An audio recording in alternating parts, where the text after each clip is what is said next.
before. They come to the ballpark. They get very nervous. They get very antsy. And they have a tough time out in the first few innings. Caldwell's been around.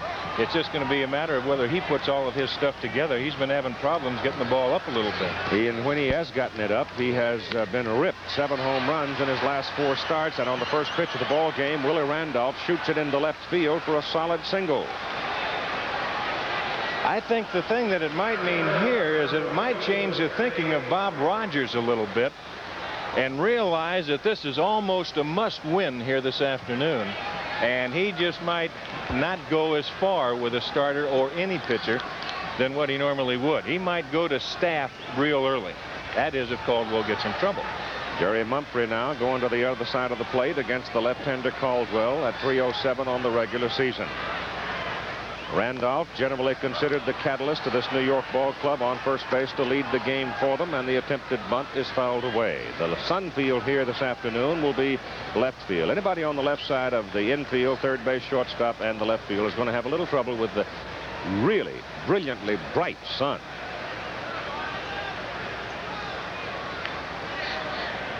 Couldn't be any brighter this time of the year. Randolph back in on his tummy. And Keith, it's going to get worse as the afternoon progresses, especially for the left fielder. And it's going to start bringing that shadow out towards home plate a little bit, towards the first base line. That's the way it'll work. Mumphrey swings at a bad pitch.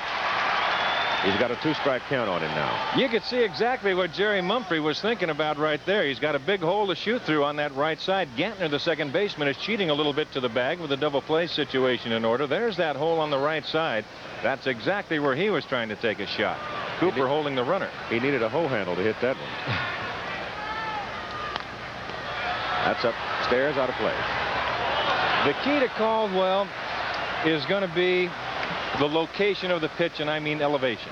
And you can look at the angle of his arm. When Mike is throwing right, he's more on top, and that will enable him to turn it over a little better and use his change or a little scroogey. But when he drops down to the side, he'll have a tendency to get that ball up. This is Caldwell's first start and obviously first appearance in a league playoff game.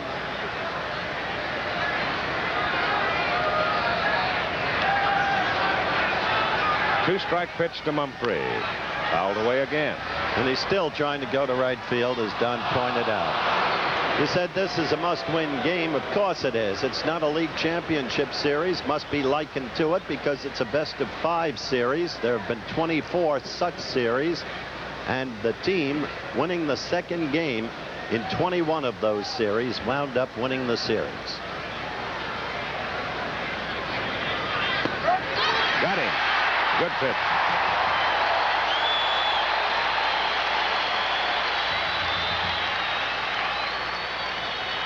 Well, you take another look at it. He brought the curveball from the outside in.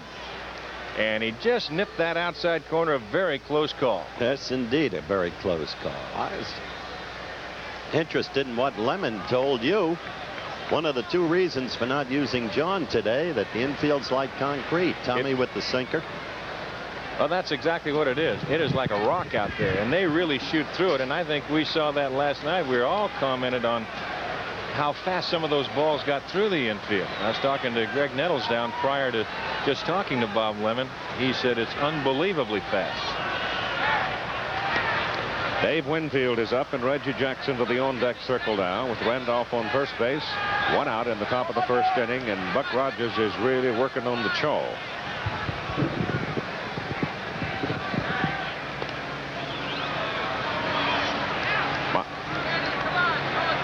There's Jackson on deck. Mike Ferrara is the coach at first for New York. Joe Altobelli is over at third.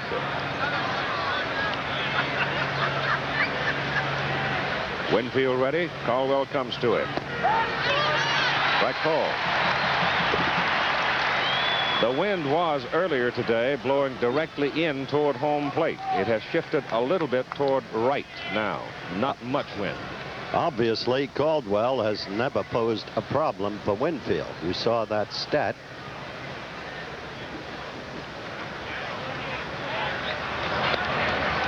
Holding Randolph at first with 1 out.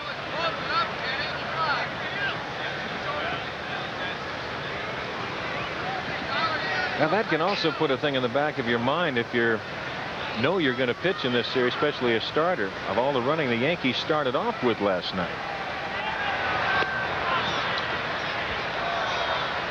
A ball club that is really not noted to be a running ball club. 46 stolen bases on the year. That's one thing Bob Lemon had going last night. He had some green lights on. Randolph had 14 this year to lead the club. That pitch is up around the eyes.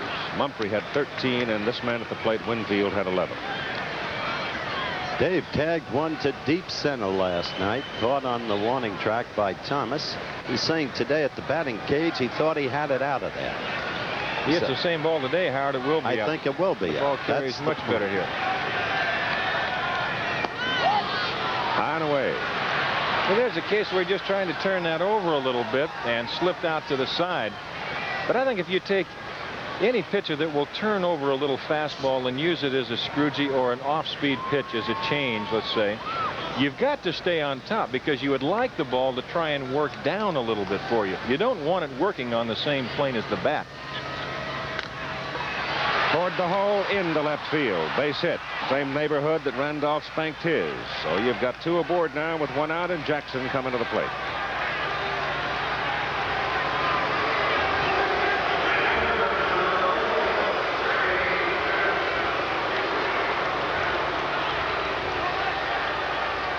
Kind of interesting to watch Reggie. He seems as you get into this kind of a circumstance of playoffs, he just gets a little more pumped every day, a little bit more every day. You see him at the cage today? Yeah. Really horsing around, more relaxed than I've seen him all year long. And it's the same reception wherever he goes.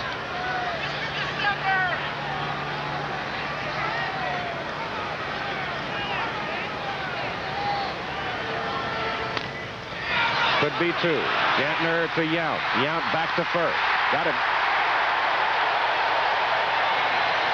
A 4-6-3 double play, and the Yankees are turned away. And the Milwaukee Brewers coming up. No score. Batting first, Paul Molitor, then the great young one, Robin Yount. After him, Cecil Cooper. Keith has told you about him. Ted Simmons, deceptively low average, very dangerous hitter. The power man, Gorman Thomas. Then Ben Ogilvie, another big power man. Sal Bando, and he can do it too. Charlie Moore, underrated hitter. And Jim Gantner, the scrappy, tough kid at second. The defense for the New York Yankees at first base again today. Bob Watson seemingly running very well last night. Willie Randolph is at second. And over at shortstop with Bucky Dent out, Larry Milburn. He's been playing better and better, getting more confidence there. At third base, the man who made the big defensive play for the Yankees last night, Greg Nettles. In the outfield, it's Dave Winfield in left, and you can see him looking up, positioning himself, realizing he's got to fight the sun this afternoon. In center field, Jerry Mumphrey. And over in right field, Reggie Jackson. And doing the catching, Rick Cerrone. Cerrone had a big night last night offensively and played his usual steady game on the defense. Out on the mound, young left-hander Dave Righetti. He stands about 6'3", and he weighs in the neighborhood of 200 pounds. He had an outstanding season. He offers the fastball, curve, change, slider, and he truly is a most promising young pitcher.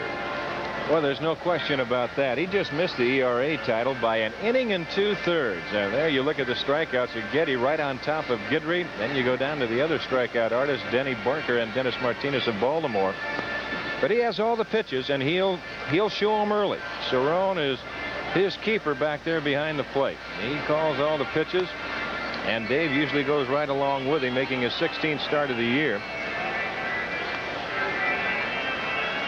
There's the dimensions at County Stadium. 315 down both lines. That's what you have to try and stay away from. Your power alleys, 362 to 392, 402 to straightaway center field.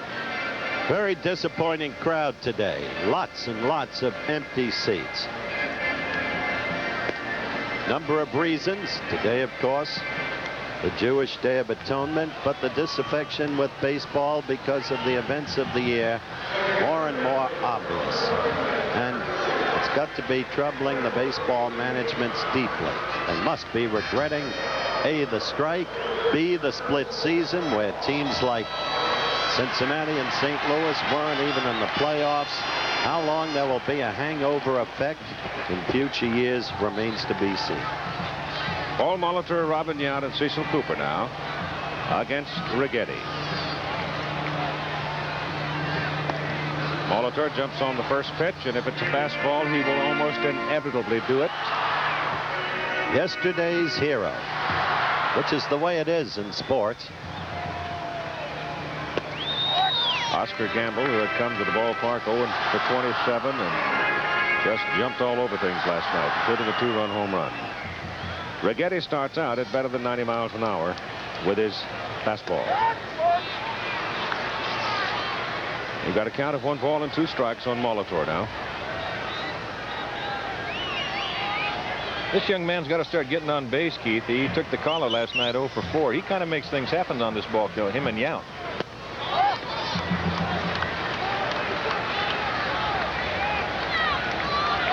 Count is even at 2-2.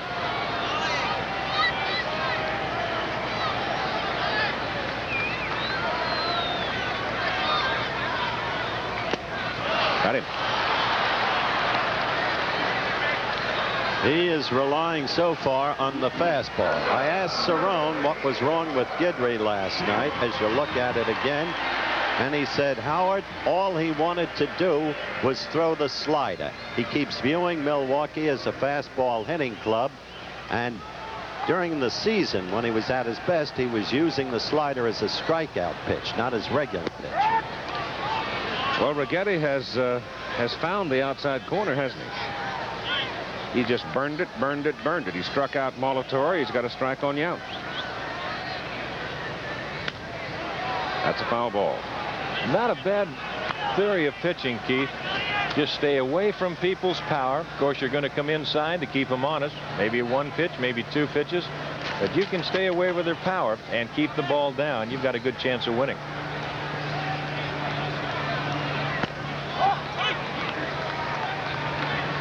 There's Louisiana Lightning. Tommy John's not here. He's on his way back to New York right now, being rested for tomorrow. Righetti burns Yount, so he strikes out the first 2 batters he faces. Got them both on 93-mile-an-hour fastball. Boy, they just had some bad swings. The Molitor pulled out. That ball was by Yount. Look at that swing of Robbins. That is not a Robin Yount swing there at all. He just threw it right by him. Well, remember, 12 Brewers struck out last night against Messrs. Guidry, Davis, and Gossage. Cecil Cooper.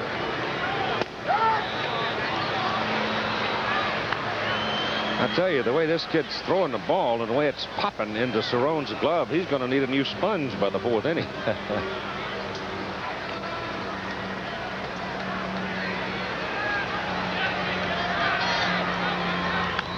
That's fouled away, left side.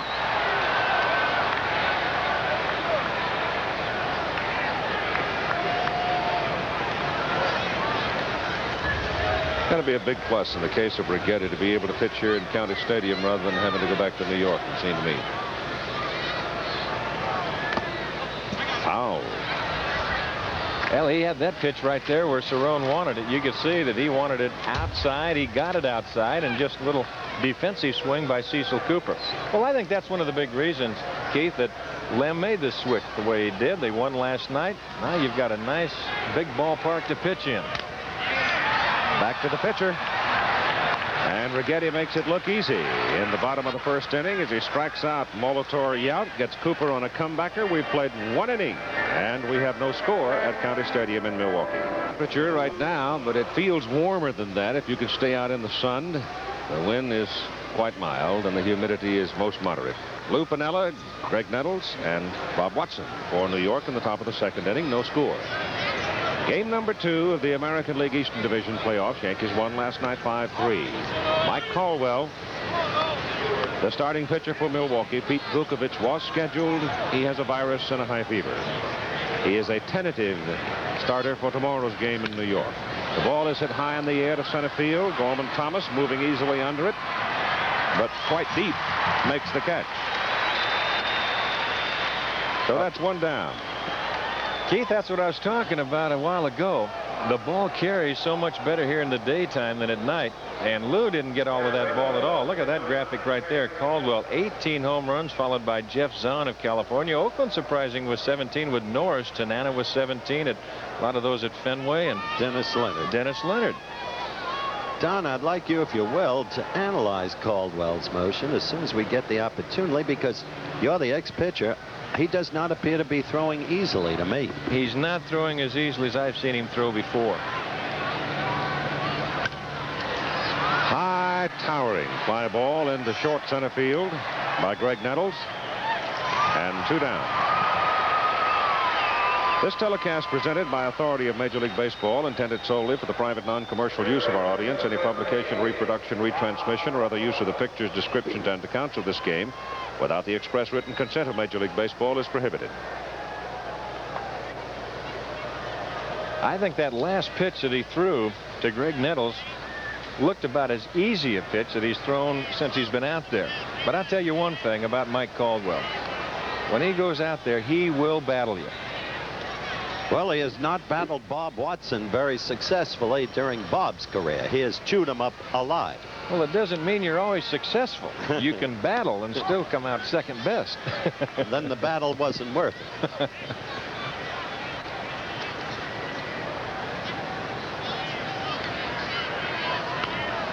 Check swing bouncer at third base. Sal Bando throws him out. And so Caldwell gets the Yankees in order in the top of the second after 1.5. No score in Milwaukee. Up, I guess if anybody in town knows the real thing about the pitcher, it'd have to be the catcher. To that point, here's Howard with Rick Cerone. Tell me what Righetti has. Righetti, the difference between Righetti and 1 year is his maturity. When he came up, they didn't know if he'd be able to throw strikes. He was a little bit wild. But all of a sudden, he comes out to be a mature pitcher. He knows what he's doing out there. He's got 4 good pitches that he throws. And it's his confidence, his makeup, I think, that I like more than anything. Nothing rattles him. He can walk the bases loaded and strike out the next 3 hitters. What are the 4 pitches he throws? A riding fastball, very similar to Guidry.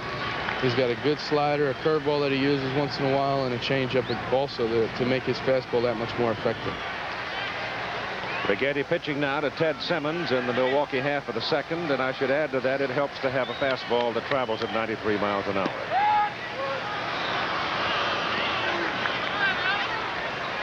Whoops, 94.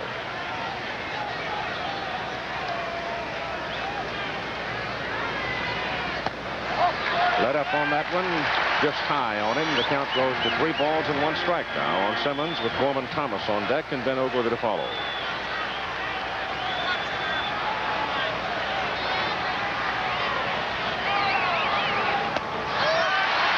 Well, he was high all day to Simmons, so Ted is aboard.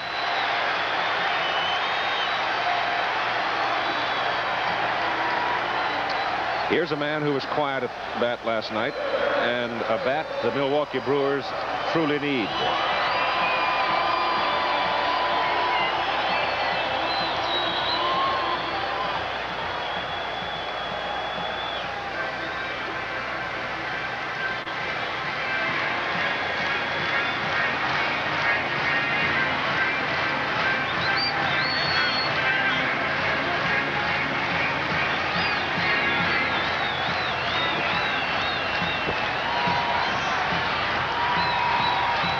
Gorman is ready. Righetti comes to him, slides up the bat handle.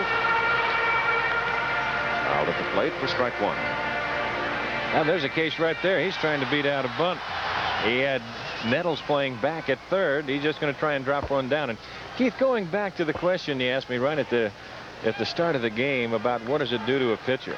Sometimes it affects your whole ball club too. They're getting keyed up for one man to pitch. They know what he can do. Not that Mike Caldwell can't. He's a 22-game winner just a few years ago.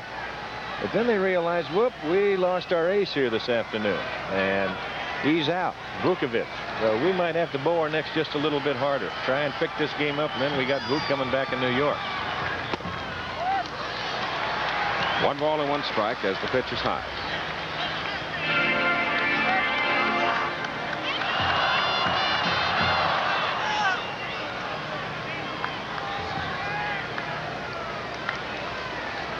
Simmons at first base does not represent a whole lot of speed. At least not as much as he once did.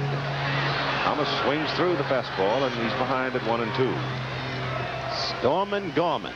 That's what they call him here. The chant you hear in the background, "Go Brewers, go," when you hear it. In these early innings, you've seen some funny swings at that Righetti fastball. That's fouled away in the crowd. And the thing is, when you know going up there, and you're in a man with a piece of lumber in your hand, you know where those shadows are at all times. They're just to the right of our picture that you're seeing right now. And there's a guy out there throwing 90, 91, 92, 93, 94 mile an hour fastballs. There's the tower, light tower, starting to come into effect. So, man, we got to get something going here in a hurry if we can.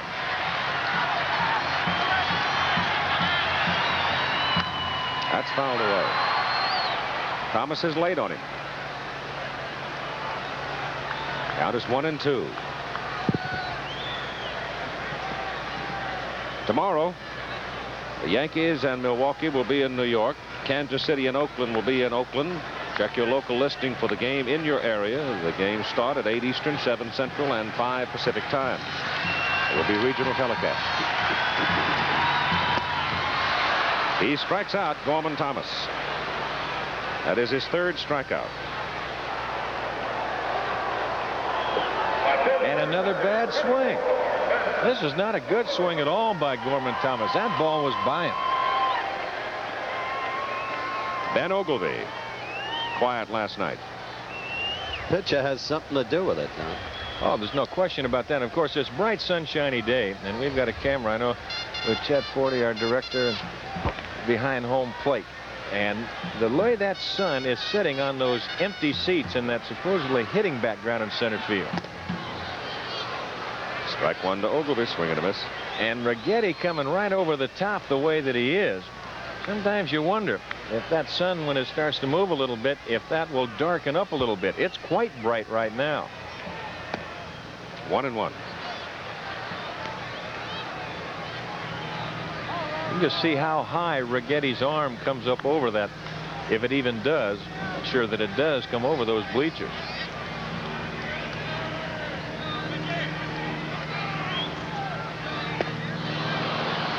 He turned one over that time, and He it's 1-2. sure did. Hello, Raleigh. Undaunted by last night, Mr. Fingers. Just a tremendous pitcher, competitor.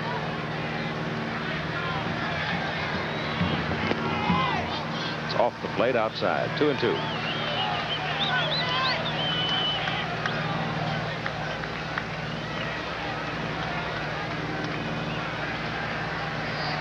Sal Bando is on deck.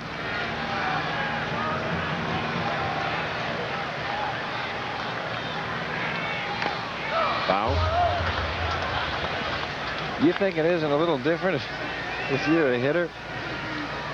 There's Mrs. Oglivie and his wife. Tammy Oglivie and Mrs. Oglivie. You look at a guy like Righetti today, though, and you think about Tommy John coming tomorrow.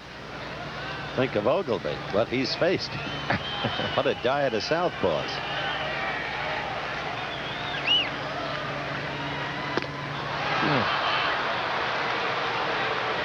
Well, that's 4 of them. All swinging. 92 miles per hour on that one.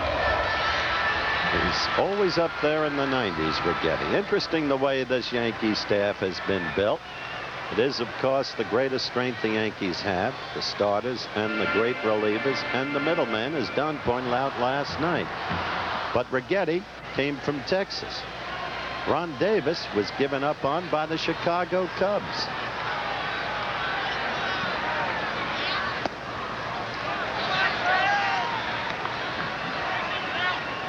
Somebody's been doing something wrong at both places. Now, that was that big trade with Texas that the Yankees made. Bando hits it to right. Going to go in the corner for extra bases.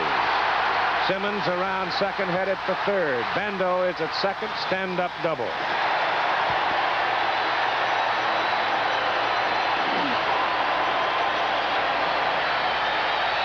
Anybody else but Ted Simmons, and Milwaukee might have a run. Bando just takes this pitch and goes the other way with it. And there's a seasoned veteran hitter right there. That's the old pro. And you're right, Simmons is absolute slowness. And you've got to give Reggie Jackson a lot of credit, too, because that ball can take some funny caroms down there in both corners, and he plays the ball perfectly to hold Simmons at third. So Milwaukee has its first hit of the ball game with runners at second and third now for Charlie Moore, the designated hitter. This is the fellow we talked about last night. Underrated. Gets virtually no publicity, but a fine contact hitter. Got 2 hits last night. 2 down and 2 on. Inside. Howard, you're talking about that trade for Righetti. He was acquired from the Texas Rangers with Juan Beniquez, who's now with California, Paul Mirabella, who's with Toronto, Mike Griffin, who I believe is with Chicago, and Greg Jemison. There's a strike. In exchange, the Yankees gave up Sparky Lyle, who's with Philadelphia, Mike Heath, who's with Oakland, Domingo Ramos, Larry McCall, and Dave Racich. That was that big trade. Quite a trade for the Yankees. Well, I must say, Mike Heath is a spirited young ball player, especially united with Philly. Moore tries to put it down, and Simmons scrambles back to third. I don't believe that Simmons could have scored on that, even if he gets it down to third, because I believe Nettles will throw him out at the plate. And I think if he got it down in any kind of position, that's the only play that Nettles would have had. Yep.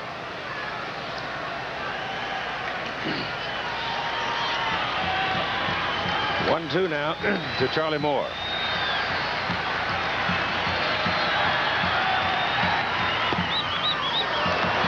Russell. That's a play where the runner at third has got to know that this guy standing at home plate might dump one down. As you look at Ted Simmons at third, he's got to know that. You can't catch him by surprise, and the third baseman, too.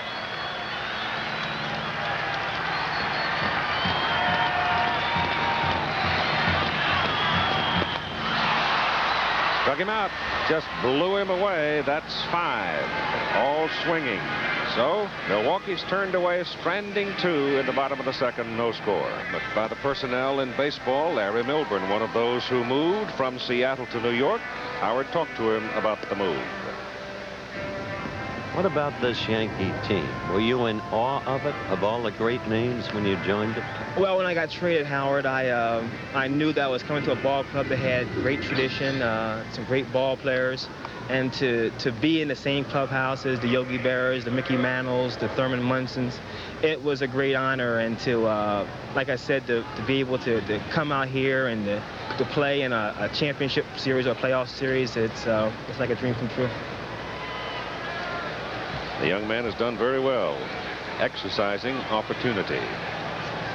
And the pitch from Caldwell to Milburn is on the corner for a call strike. Milburn provided us, Don, with a memorable moment, if you recall, as he lofts a fly ball out into left field in Yankee Stadium. It ricocheted off the head of Willie Wilson and went for an inside the park home run. And the only one he hit all year. That's right. Caldwell may be settling down. He got through the second inning easily. One had the feeling that it could have been a blowout when Reggie Jackson hit into a double play in the first inning. If Reggie gotten a big hit, then we might have had the blowout, but not now. He's throwing much more free and easier than he was in that very first inning, Howard. There's no question about that.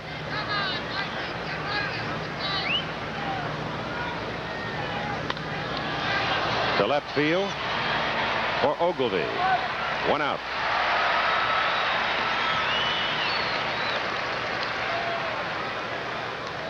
Now Rick Cerone, the Yankee catcher. You don't realize what goes through a pitcher's mind, and Mike Caldwell has not been pitching well as of late. And all of a sudden, you can find yourself out there, and you're like a Thomas Edison. You're trying this, you're trying that, you're trying to do this, you shorten your stride, you lengthen your stride, you drop at this angle, turn it over this angle maybe a little bit. And there's his home record right there. He hasn't done well at County Stadium this year. That's interesting, isn't it? It is. I don't understand that. You would think that most every pitcher would usually pitch better at home.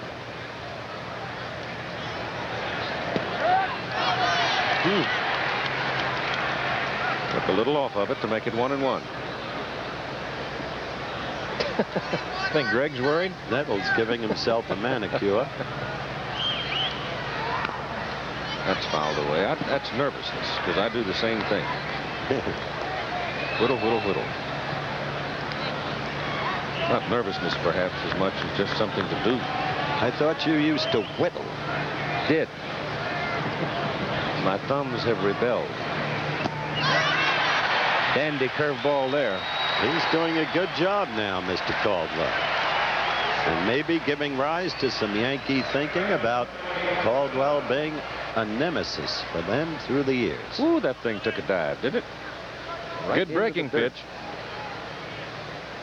Well, that's what Bob said, Howard. He said that he'd been a nemesis for him, giving him fits.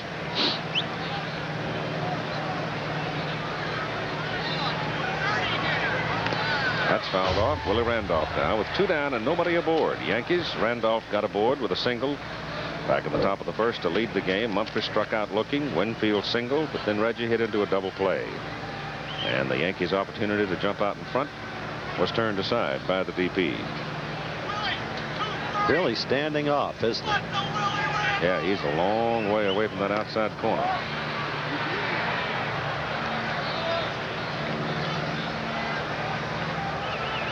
One ball and one strike.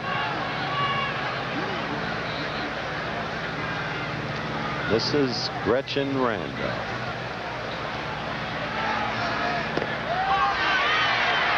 I don't know if he could have reached that one if he had tried, but it's good for a strike. That's how far he is away. A lot of hitters, though, that stand away from the plate like that, they like the ball out over the plate. They don't like the ball in. It's a little deceiving. Oh, there's a bullet. Willie's 2 for 2. Drilled them both, same place, left field.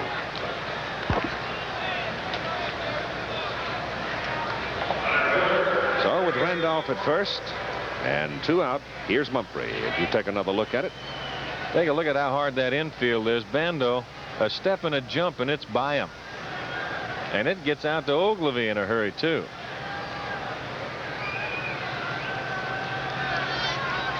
Must be a lot of clay in the soil they've used out there.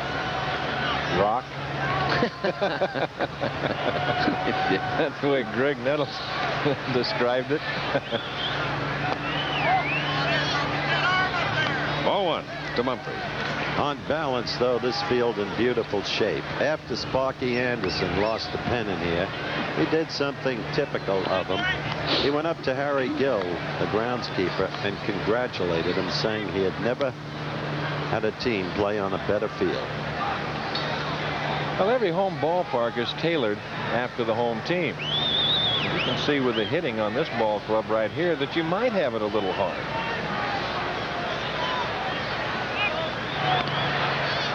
Whereas against a club that does not have quite the hitting or any power per se, you might have the grass a little longer.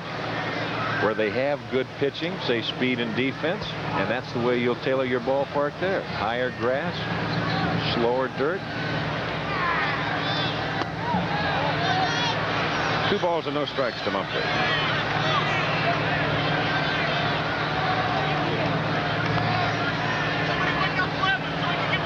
One would think that Randolph would go in this situation. And he may now. Got a pretty good margin. There he goes. To the shortstop, Yount.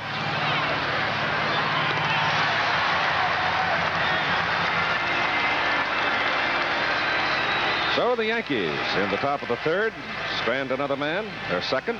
No score in the ball game. Development out of the Indianapolis 500 story.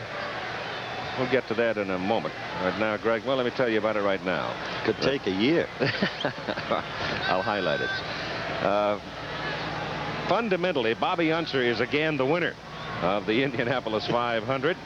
The board and the court consisting of Charles Brockman and Reynold McDonald, holding that Bobby Unser did gain an advantage in passing 6 cars coming out of the pits, but they felt the penalty of denying him victory in the Indy 500 was too severe, and decided to rescind the 1-lap penalty, and taking away the potential victory to Mario Andretti as the ground ball hit to the shortstop, and Larry Milburn throws out Jim Gantner. But they did penalize Unser and his racing team some, I would say some, and put that in quotes, $40,000. So I wouldn't be surprised to see that going to the courthouse yet. That's, I think, the essential point, Keith. I wouldn't be surprised to see this wind up in an honest-to-goodness court of law. I guess it's up to Roger Penske now to make the final decision on that. Top of the order, Paul Molitor. The story broke this morning on it, and we'll poke into it some more and see what other details are available and get some reaction from the Andretti camp as well as the Unser camp. Well, that last pitch was exactly why that catcher has that extra padding on that left side. Cerrone really took a shot. Righetti is high to Molitor to make it 1-1. Dave's dad, Leo, played minor league baseball in the Maine, played in the Coast League. I got a note this morning, a telegram this morning, as a pitch is inside, from somebody who wanted to know how in the world I slipped last night and called the Vancouver Canadians the Vancouver Capolanos. I said, that's 25 years ago. That's very flattering. I remember vividly a lot of nights in Vancouver in Coast League baseball days with the Capolanos and the Seattle Rainiers. You have aged. Don't deny it. Second base umpire Dave Phillips is enjoying this day. He's 38 years old today. Happy birthday, David. What a wonderful year that was. 38. That's going to drift to the right side and go out of play. Oh, my goodness. Look at Bobby Watson. Marvelous slide. That's the only play that Watson had. He had to stop some way. It's that or jump down in those dugouts. And these dugouts in Milwaukee, you've got to be careful of those steps going in. Bobby's going to go over and try and make, if it's going to be close, a sliding catch. If not, it's just a come-up slide and just kind of move your way into the dugout. Sort of put that fellow that was going to help him down there in an uncompromising position, though, with all those spikes flashing at him. That's sharply struck, but right at Milburn. And Larry throws Molitor out for the second out of the inning.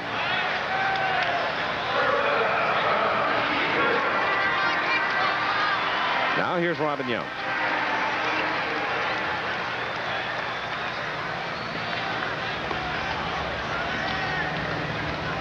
He struck out on a very feeble swing his first time up today.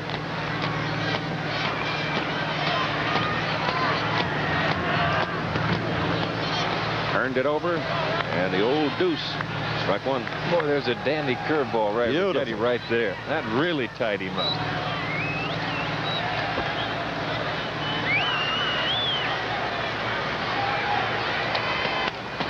Ball is punched to the right side and in the crowd. The Brewers have been able to get the ball to the outfield only one time. That was Sal Bando's double. And Sal will sing again. Big football game Saturday, Oklahoma against Texas. Keith said it all last night. Oklahoma ever stops fumbling, they may demolish the opponent. I'll tell you, though, you're going to see one of the great young collegiate defensive linemen, I think, of the country, in this big Kenneth Sims for Texas. He is a horse.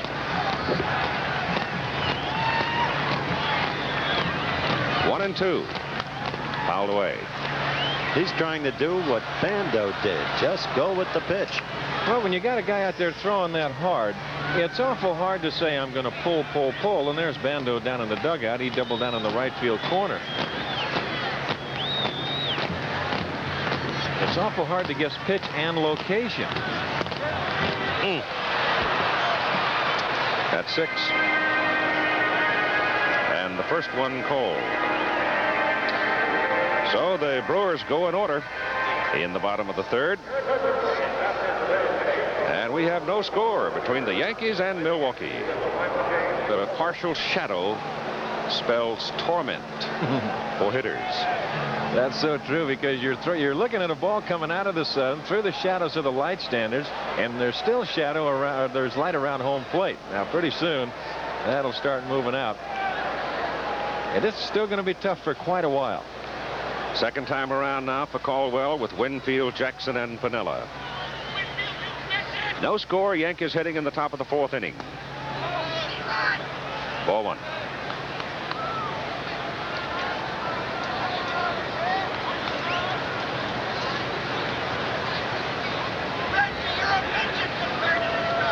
Winfield a single. His first time up, was on base when Jackson hit into the double play.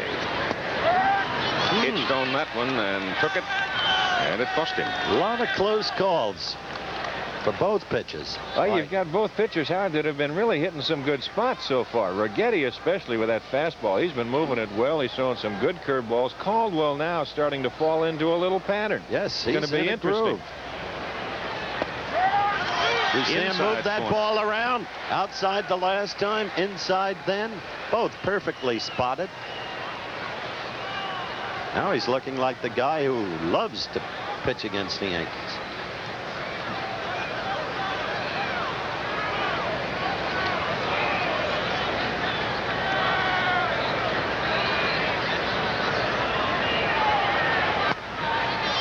Fastball is high and away.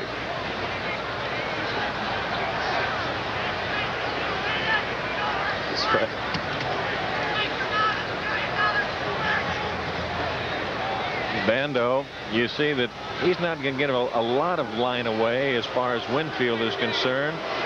He's about straight away, but when you get a guy like Caldwell, that last fastball that he threw was 86 miles an hour. That's not bad for Mike at all.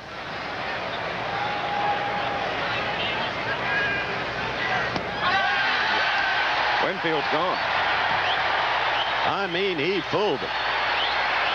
Winfield wondering what that pitch was. Now take another look at it. Whatever it was, it's a good pitch. He starts, and look out. That's one of those old country sinkers. When David can't get that extension of those long arms, all 11 feet of them, as depicted by Keith last night, he's in trouble. Country sinker, folks, has wide application. Reggie up there swings and pops it off. It's similar to the Cuban fork ball. The claw ball. You and your claw ball. Moose Haas's claw ball didn't claw. If that claw ball ever becomes popular, about 10,000 kids could wind up with deformed fingers.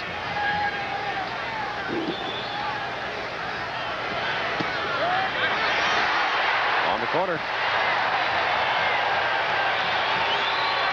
George Bamberger, remember, was a manager of this club and is still associated with it, and I'm sure has had an impact on Mike Caldwell. He's keeping everything well and compact right now. He's got it all going. He's a much different pitcher right now than he was in that Yankee first. We're talking about Vancouver a while ago. Bamberger was a holy terror out of the Pacific Coast League a couple of seasons. Here's a pop up in the air, back of the plate. Simmons coming back to the screen. Ted's got a little room and just side saddles it enough to make the catch.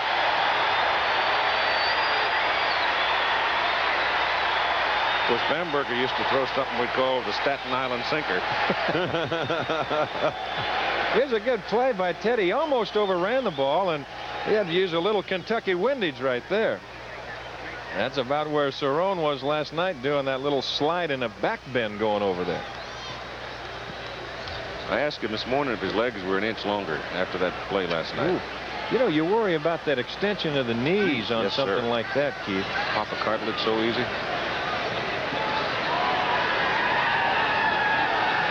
Lou Piniella, who had a fly ball to center field his first time. A little bit nervous there, huh?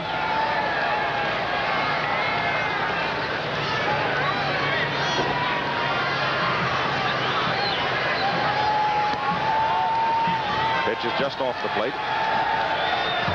No, he's really throwing, as you said, in a groove.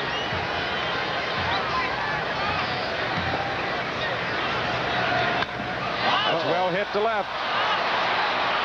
Goodbye. Home run, Piniella. The right man, the right place, the right time.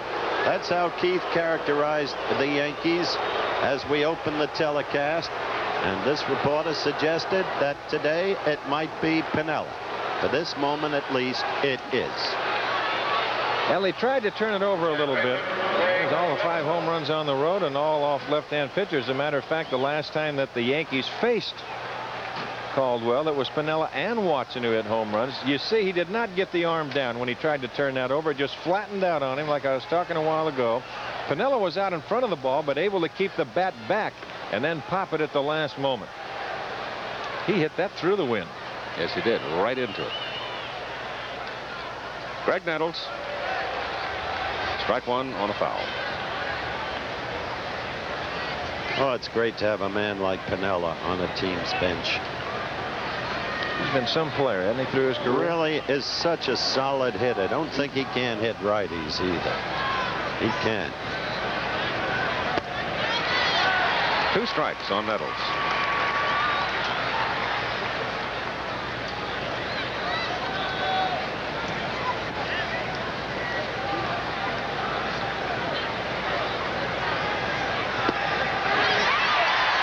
Out looking. So the home run by Piniella did not shake the composure of Caldwell, but New York breaks on top in the top of the 4th inning as they get the first run of the ball game and take a 1-0 lead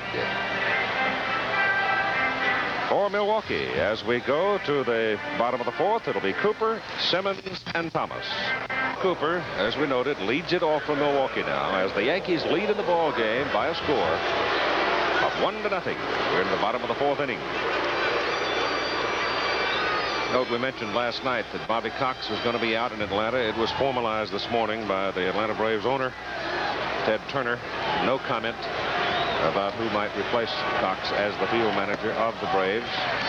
And the strong feelings remains that Bobby Cox may be headed for Toronto. Bobby Maddock has stepped down, going back into the front office. Sort of cued foul. Well, Peter Pavesi's very high on Bobby Cox. That's what I understand. Well, Always has been. He's a good fellow. Done a pretty good job, I think, with the circumstances in Atlanta. He's the 8th manager in Atlanta. So the doors swing down there pretty well, too. 8 of them this season, right? 8th one coming in Atlanta. Not necessarily the 8th manager from Atlanta, but 8 managers have been changed in this season in baseball.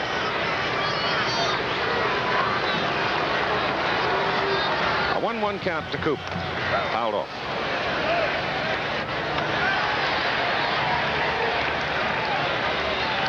Picture again reflects the difficulty the shadows produce in terms of the batter's ability to see the ball.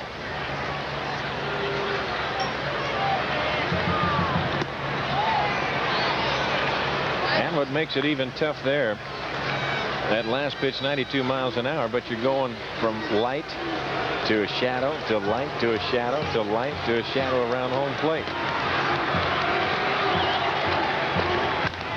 That's up the middle. Base hit. Brewers get the leadoff man aboard. Cooper hung in tough. He put the ball down.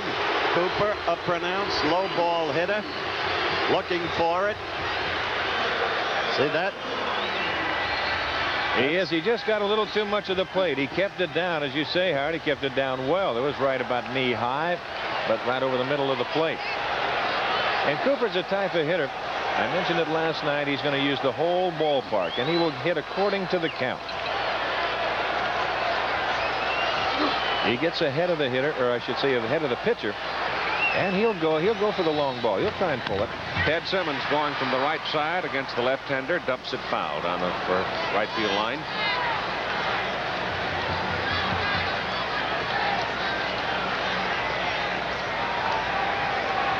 You can see that these Milwaukee hitters, they might have talked to themselves a little bit on the bench, say, hey, we can't go up there and just be free swinging off of this young man. He's got too much stuff. That's to Watson. Knocks it down, cannot come up with it, and loses the double play opportunity. Makes the play at first, but Cooper is at second. And you could see exactly what Simmons was doing. He was trying to hit it to the right side. And Watson had the double play. He just didn't have the baseball. Here's another look from our right field camera. Good shot. You see the way Simmons is approaching the ball. Watson just starts and said, whoops, I don't have the baseball. Now you And just an got easy double play is lost. Both runners, slow runners. But what I was talking about, those Milwaukee hitters going up there and saying just pull, pull, pull. No way. You can't do that against a guy that throws as hard as Righetti. You've got to start hitting the ball where it's pitched. And that's just the swings that the last two men have had. We've already seen Bando double down the right field line. Now, can Gorman Thomas do that? He's a power hitter. He is a hard swinger. He lashes at the ball. And so far, he has paid for it. Last night as well as today.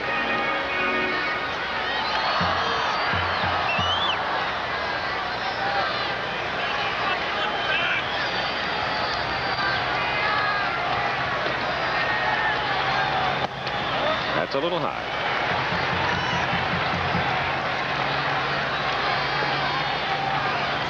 Righetti has struck out 6 Brewers. Milwaukee at bat in the bottom of the 4th inning. And the Yankees are leading 1-0 on Lou Pinella's home run solo in the top of this inning. Speaking of solo home runs, Milwaukee hit 96 this year. Exactly half of them solo home runs. Foul tip into Cerrone's glove.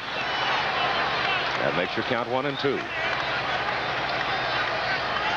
Yeah, there's an interesting stat. Yes, sir.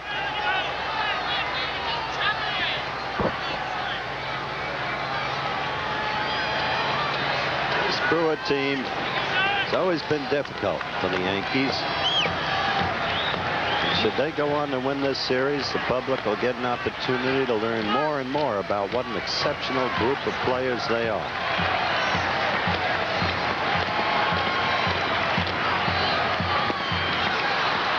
Well, he strikes out Gorman Thomas for the 2nd time in the ball game. That's number 7. He's got Thomas right now talking to himself. That's the 2nd time he struck out today. And there's our agenda for tomorrow. Milwaukee and New York, Kansas City and Oakland. Will be regional telecasts, though. So have a look at your listings. Obviously, those of you in the West will get the Western game. Those of you in the East will primarily get the Eastern game. And somewhere in the middle of the country, they're going to draw the line. Ben Oglivie, who struck out back in the 2nd inning. I tell you, the Dodgers go back to L.A. in deep trouble, but they have far from given up. I was talking to Charlie Metro, the Dodger scout, who's here in our hotel. He said, remember, we beat them 3 straight to force the playoff last year. And I'm sure Houston thinks the same way. There's Gorman Thomas. He has now struck out 4 times in these 2 games against Yankee pitching. Last night and today.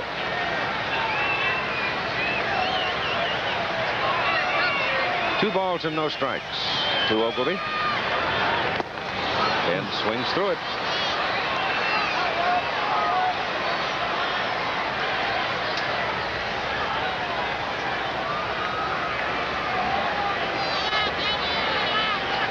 Cecil Cooper led the inning with a single up the middle.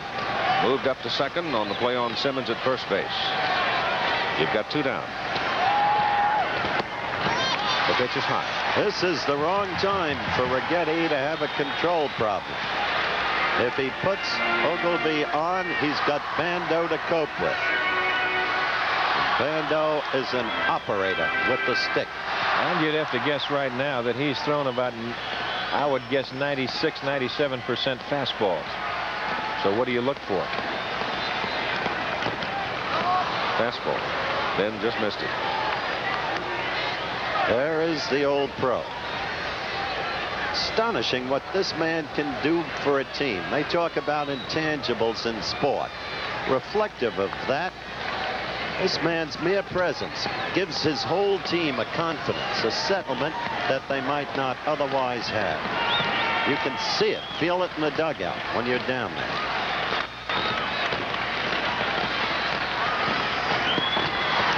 Struck him out. That's 8. So the Brewers get the leadoff man to second, leave him there. And after 4, Yankees lead it 1-0. He is going to be dealing with a bright sky and dark shadows as well. They're playing in a position he is not familiar with. Earlier, Howard talked to him about it. Paul, it seems to me you've got one of the most testing challenges in the playoffs. You have to play right field. You've only played there 4 games. Makes you a little shaky, doesn't it? Well, it sure makes me a little bit apprehensive after playing like 50 games in my inaugural year in the outfield, and then right down here the pennant stretch being switched over to right field. It's going to be a tough test for me, but I feel with Gorman in center field helping me out and helping me with my positioning, and the fact we've gone over the Yankee hitters quite a bit, I think I'm going to start the series pretty confidently in right field. And he's done a good job out there so far. Ball is fouled away by Bob Watson for strike 1, with Milburn waiting on deck, and Rick Cerrone, the 3rd scheduled hitter for New York, here in the top of the 5th inning. You have to respect an old pro by Watson. A terrible year for him. Worried about his future. Hobbled by injuries all year long. Inserted last night, 3 hits. But you know what he said? First, we'll take this pitch.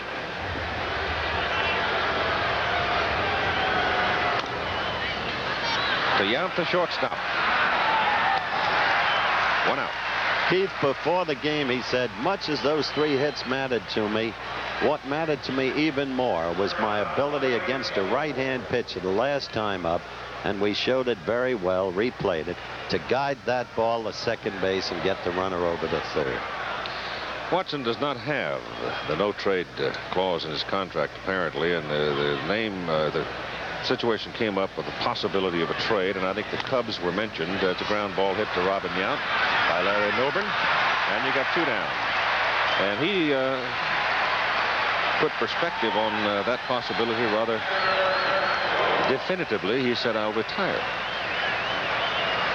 This is the only play that Robin has. He's got to charge it hard. He's got to make the off-balance throw, because look how close the play is at first base from Milburn coming down from the right side. Larry can move it. Cerrone now struck out swinging. First time. Right there.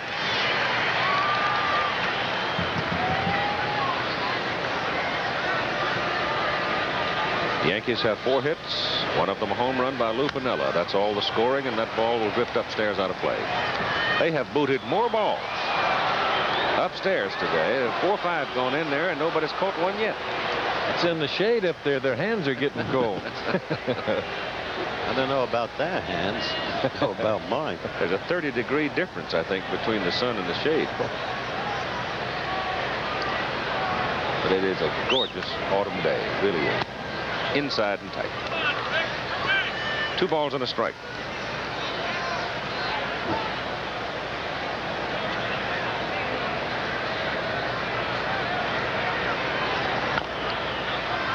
To the pitcher.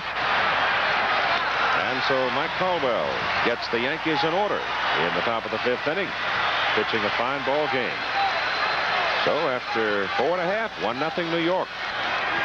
I think you can see in that graphic on your screen, do have some power pitchers with the strikeouts that have been accumulated in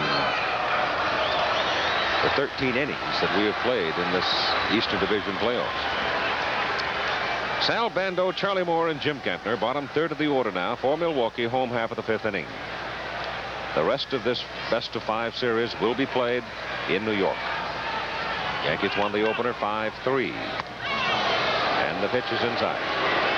Now there you can see what Righetti's thinking. Last time he threw the fastball out over the plate, and Bando just went right with it, hit it down the right field line. He said, if you want to do it this time, why try and hit the inside pitch down there?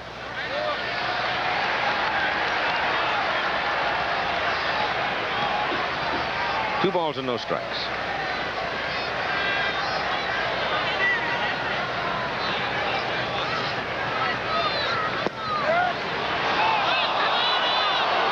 Sal didn't like that call. It's 2-1.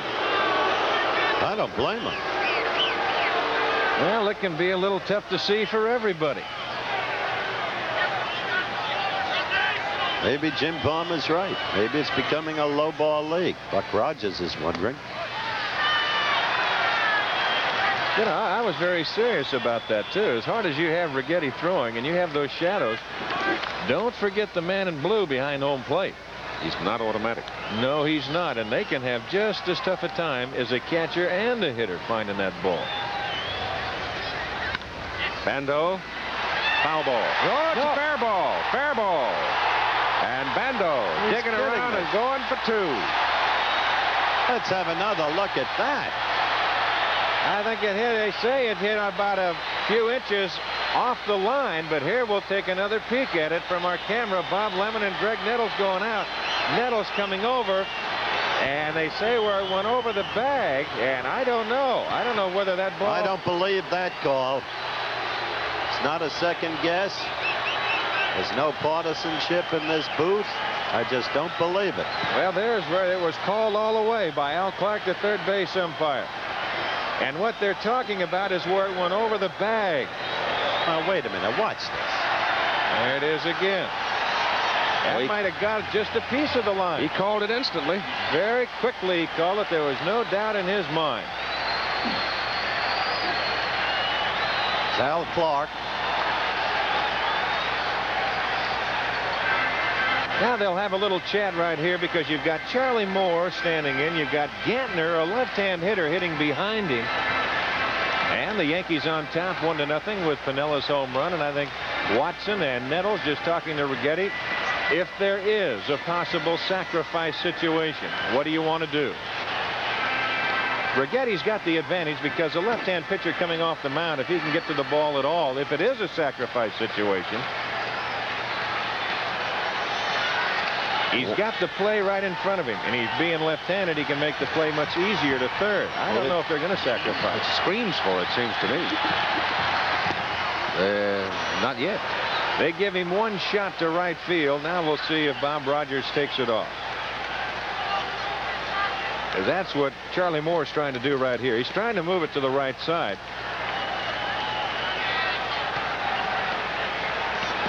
And many managers will give the hitter the one shot. And after that, they'll say, okay, put on the sacrifice. Nope. Not this time, my friend. He's going again. Well, that's what I mentioned. You've got the left-hand hitter coming right up behind him. Although Gantner does battle left-handers very well. It's Lynn Moore there, and she's obviously rather anxious under these circumstances, with her husband up there trying to move that runner over. I really respect this batter.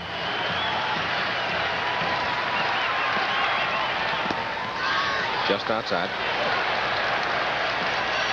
1-2 on Charlie. There's your base runner. Bando. Double down the right field line. Double over the third base bag into the left field corner.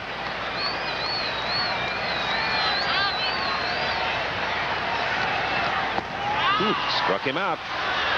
You strike out a guy like Charlie Moore twice, as we said, an excellent contact hitter. You're really doing something. That's 9 strikeouts now for Righetti. His career high 11 against Boston. So he's closing in on that. Now it is Jim Gantner. Rogers will be second guessed for not bunting unless the Brewers come up with a tying hit. Reggie Jackson waving for help out in right field. He wants to know exactly where he ought to play. Pitch is up around the shoulders, and he swings and misses. Go back to what Rick Cerrone said about this kid Righetti. Thing about him is the way he's matured, his confidence. He can walk the bases, Phil, and it won't ruffle him, and strike out the next 3. Pops up the bunt attempt right to Watson at first base. 2 down. There are the boos.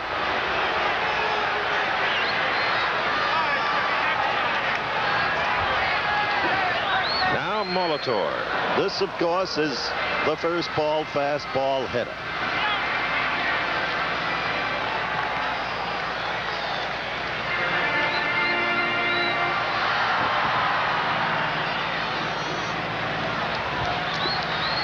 For 6 so far in the series. Ball 1. Didn't go after it then.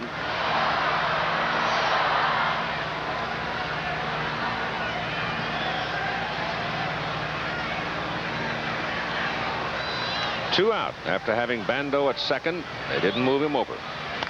That's popped up out of play. Question a little bit that play by Gantner trying to bunt too. You got a guy that's been up and down in the strike zone, although he's throwing very hard. And it's awful hard, as I said before, to try and guess pitch, guess location, and then try and drag that high fastball like that. You don't have to drag it. You can pull it away. That's foul to the right side, out of play.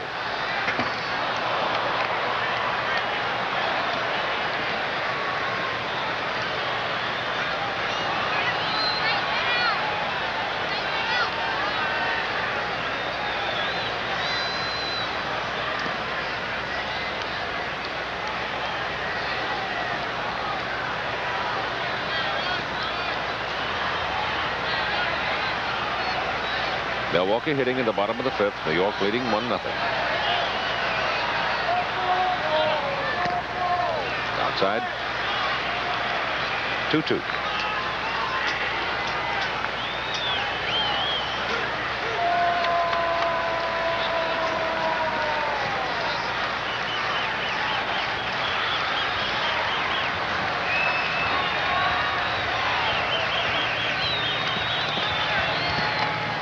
Struck him out.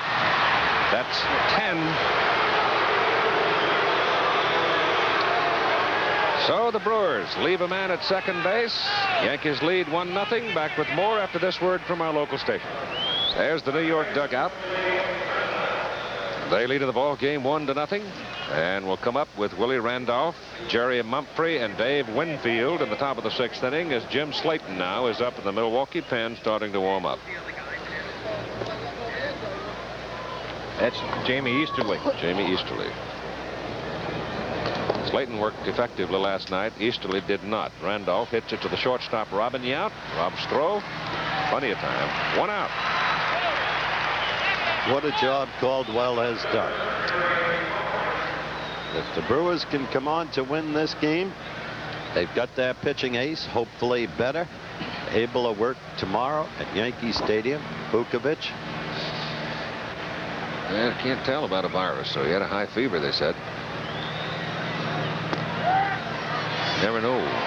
Mumphrey takes a strike. Well, so far he's only thrown the one bad pitch. He got the little off-speed little Scroogey up over the plate to Piniella. That's been the difference. That pitch there. On the ground to Gantner. He was cruising on it, then he had to jack it up. Hey, Hall of Famer Eddie Matthews. How he used to love this ballpark. Remember, Don? Oh, yes, sir. In the days of the Braves. He hit a few out of this ballpark. He's a scout now, advanced scout for the Oakland A's, and Billy Martin. What a team that was. Oh, boy. Adcock, Logan, and Temple, and Matthews, Bill Bruton, and Henry Aaron. What a team. Del Crandall. Del Rice. And then what about the pitching staff? Of course, you had Burdette, Covington in the outfield, Burdette, Buell, Spahn, and Conley. Not too shabby. And in 57, they won it all, with Burdette getting 3 victories. In 58, there was the shoe polish and Nippy Jones. Winfield at the plate. Up the middle it goes. Base hit.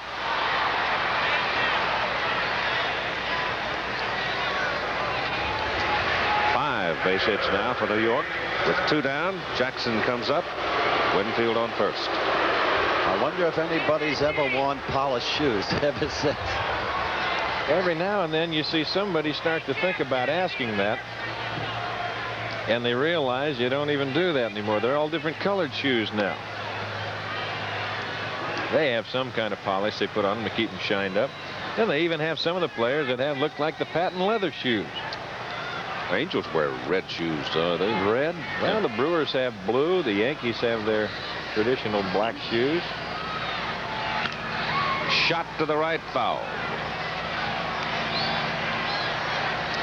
Sent a mild tremor through the relatively small gathering.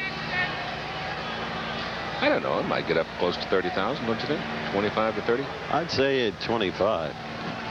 Which is more than I thought they'd have when we discussed the paucity of attendance earlier. 35,064 last night. Didn't get all of it, just missed it. Lifted to center field, and Gorman Thomas makes the catch. So Mike Caldwell gives up a single to Dave Winfield, but he gets Reggie Jackson, and the Yankees are turned away at the top of the 6th, leading 1-0. Cecil Cooper, Ted Simmons, the scheduled 3 hitters for Milwaukee, bottom of the 6th inning. So far in this ball game, Dave Righetti has struck out 10 in the game last night, plus today. A total of 22 Brewers have been struck out by New York pitching. Everybody has struck out at least one time. As the holy cow man, he's no Huckleberry.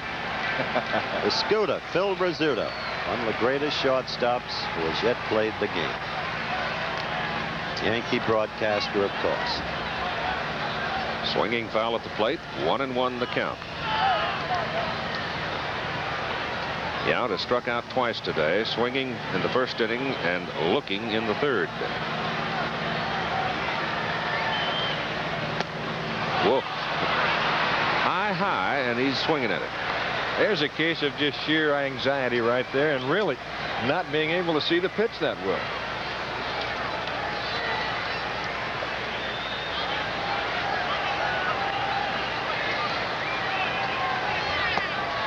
It's a big left-hander, hasn't been wild either. There, you can't preload on him. If he has been a little wild, Keith, it was like that last pitch or the last 2 pitches. He's been effectively wild. He's only walked 1 batter.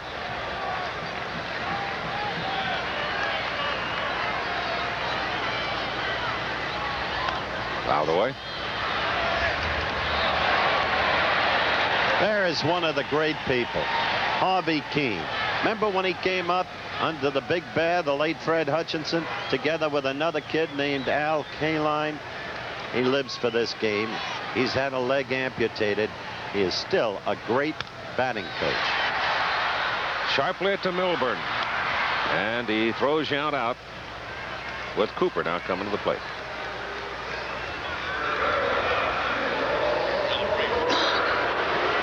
That's a very big scoring summary, isn't it?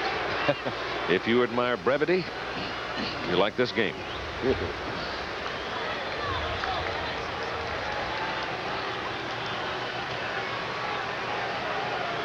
You know, the one thing you think about Dave Righetti, and you think about consistency, only one time this year did he fail to go past the 6th inning.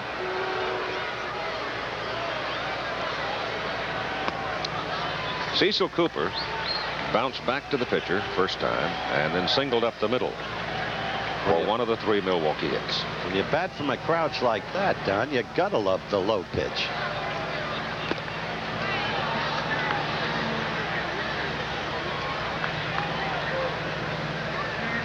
Buckner, Elmore, and Brian Winters of the Milwaukee Bucks, currently in some turmoil over the status of Marcus Johnson.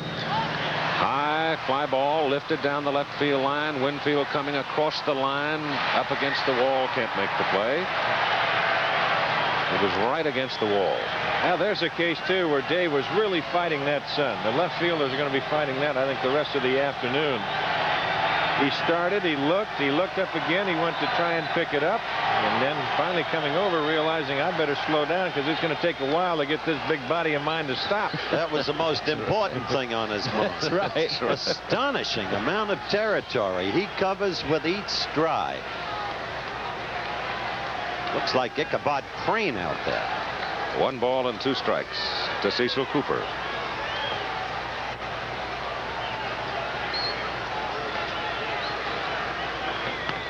Little roller past the mound. Whoa, Randolph slips, but he makes the play. And his feet almost go out from under him. Coop got down there very well. If Randolph goes down, he can't make the play. Cooper, he still got out of the box well by Righetti. Now watch Willie. He just stays right there and gets rid. Look at the feet action, the leg action, how somehow he gets them back underneath of him. Great balance. Oh, boy. Looked like Lynn Kane of the Falcons in one of his runs earlier this year. There it is again. Now he's going down, but somehow he gets back and he actually takes a little stride. Yep. Simmons into left center field for a base hit. So Simmons is on for the second time, having walked back in the second. And that is the 4th base hit for the Brewers. Well, you think that ball doesn't go through this infield? That went through the infield like artificial turf. Another chance for Gorman Thomas. And this inning is the first inning where thus far we have not had a Righetti strikeout.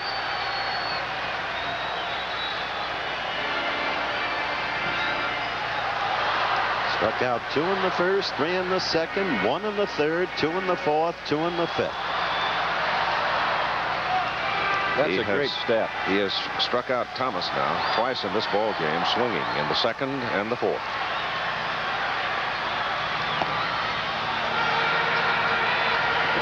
Ball 1. The big thing that Gorman Thomas has got to do right now, he's got to have just a little clubhouse meeting with himself, and I'm sure the man you were talking about a while ago, Harvey Keene, had a word to say to him. He just has to discipline himself a little bit, Howard. He's been up there, he's been freewheeling it, and he hasn't been successful. Now, all of a sudden, a bell rings down in the Yankee bullpen. Davis and Rudy May. Each team with unbelievable records when they have the lead going into the late innings. Because Gossage and Davis and Raleigh Finley. 2 balls and no strikes. Well, you think that this guy, when he only one time has failed to go 6 innings all year long, you think that doesn't fit into the Yankee picture when you got Davis and Gossage down there?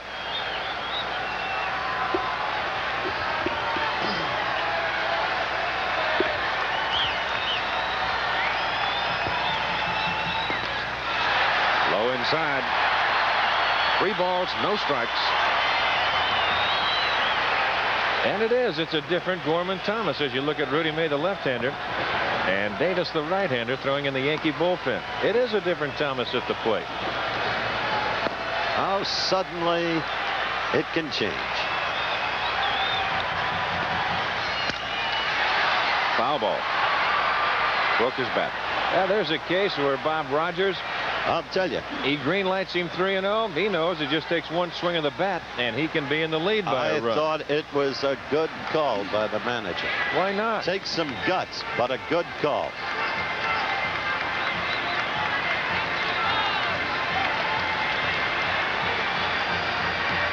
There's Bucko.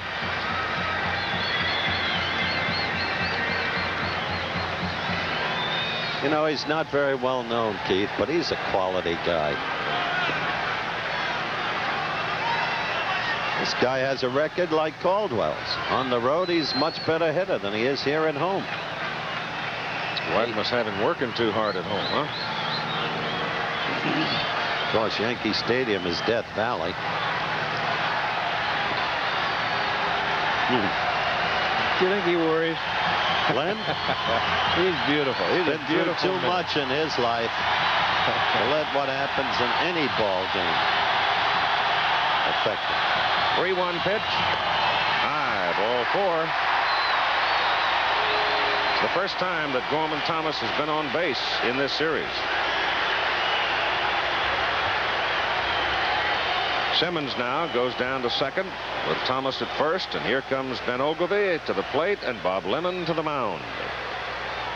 It just might be a case right here, too, where if Bob's going out to make a pitching change, he wants to see if he's still holding it and to see how he feels. It appears that he's still throwing good, although he could be forcing it just a little bit. That's as wild as we've seen him to any one hitter, but I think Lee will stay with him.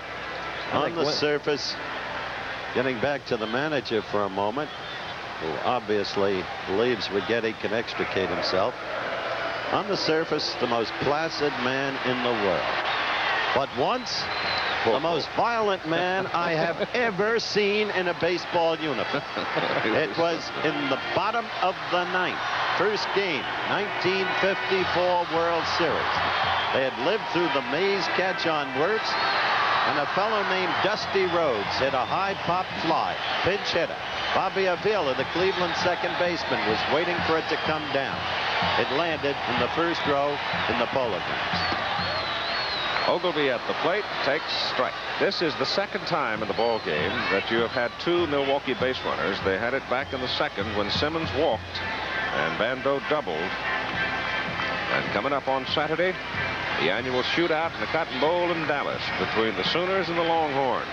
Times listed there. Texas ranked 3rd in the nation. Oklahoma 10th. Ogilvie has not been on base as yet in the series. He's been to bat 6 times. He's struck out 5 times.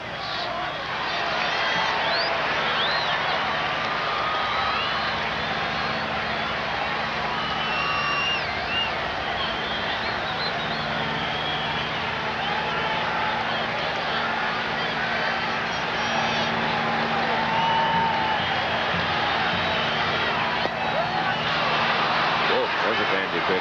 1-2. That pitch was 93 miles an hour, Keith, which is one reason why Lem left him in there. And in the perfect spot, just paralyzed Ogilvie. You wondered what Ogilvie was looking for right there. He had to be looking breaking pitch. Able to get one now. He hits it high in the air. In play for the center fielder Mumphrey, who has to come now as the wind gets it, and he makes the catch. So Milwaukee is turned away here in the bottom of the 6th inning as New York continues to lead 1-0. The pitchers have dominated it. As a matter of fact, the New York pitchers have dominated all of it so far. And there's the man swinging the bat, getting loose to come to the plate to lead off the top of the 7th inning for the Yankees. He hit the solo home run back in the 4th. Hit it into the left field seats about 5 rows deep. For the only scoring in the ball game, Lou Piniella. He'll be followed by Greg Nettles and Bob Watson.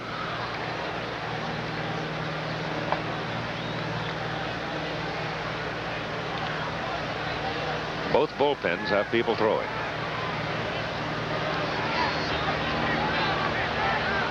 Milwaukee may get quiet now. I don't know. Davis I can still see out in the Yankee bullpen. No, they got him up in the Milwaukee bullpen too.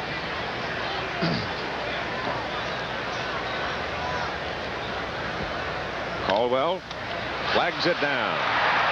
And Mike throws out Lou Piniella for the first out. Jim Slayton, who pitched last night, and Jamie Easterly, the left-hander.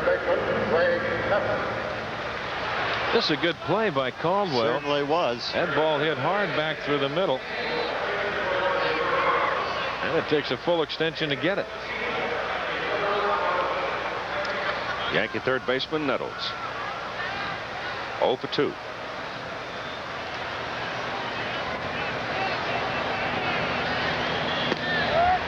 On the corner.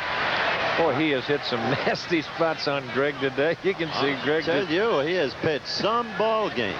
A shaky first inning, got out of that. And the homer by Piniella. Other than that, nothing. Harmless singles by Randolph and Winfield.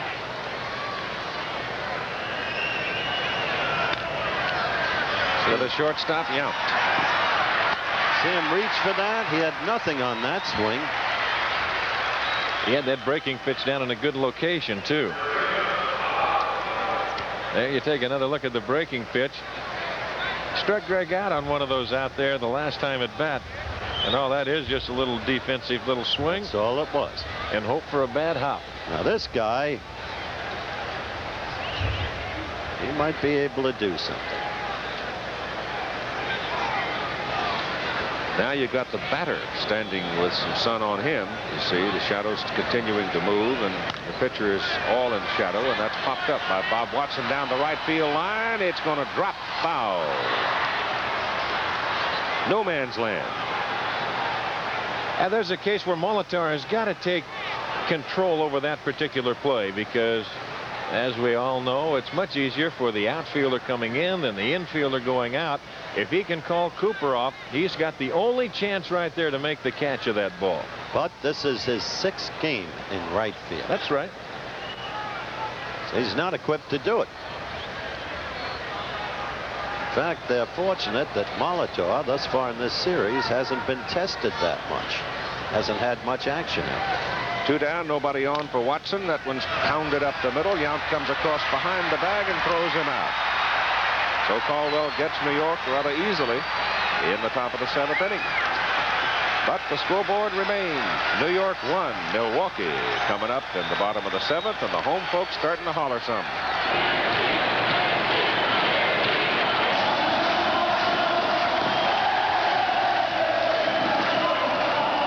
Davis coming in for his 2nd successive appearance. He pitched 2 2/3 last night, and he was dynamite. Retired 8 in a row and struck out 4.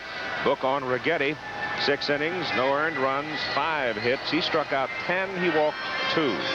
Ron Davis will be facing Sal Bando, Charlie Moore, and Jim Gentner. Well, this is interesting. Obviously, Righetti was tired. May have told Lem so, or Lem believes so. But this is only the 2nd time in season 2, if you want to call it that Davis has worked on consecutive days. Not too long ago, in an important series at Fenway Park, it was important then, Davis stifled the Red Sox in the late going of the opening game of a 3-game set. Called upon again the next day. Davis failed. And it'll be interesting to see if he can put it together back to back. Look at Righetti's stats. Tremendous 6 innings that young man pitched. Yeah, but such an overwhelming desire to win 2 here. Whoa, what an edge they're going to have if they walk out of here with 2 wins. If. They've got a long way to go. Ball 1 to Bando. Sal has 2 doubles in 2 appearances. 1 down the right side, 1 down the left side. Ball 2. Supposed to be a high ball league. Used to be a high ball league. Yep.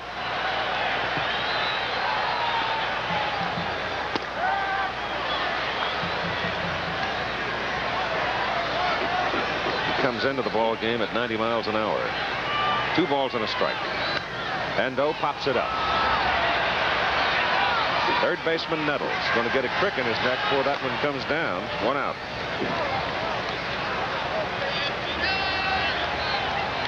Charlie Moore. First time they've gotten Bando. And I think Roy Howell's going to come out. He'll hit for Charlie Moore. Yep. Go to the left-hander. Did that last night.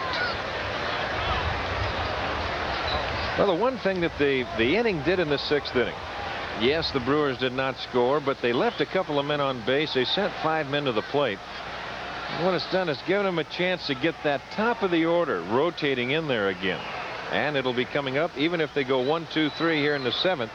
They start off with the top of the order in the 8th inning. And meanwhile, the Yankees are thinking if Davis can hold together, in another inning, we can put the goose in. Well, you play the Yankees in 6 innings. That's all. You don't play them in 9-inning game. If they get ahead of you after 6, it's tough. They come with these 2 guys, and it's like fighting City Hall. Sometimes you can. Occasionally. In a generation. Ball 1.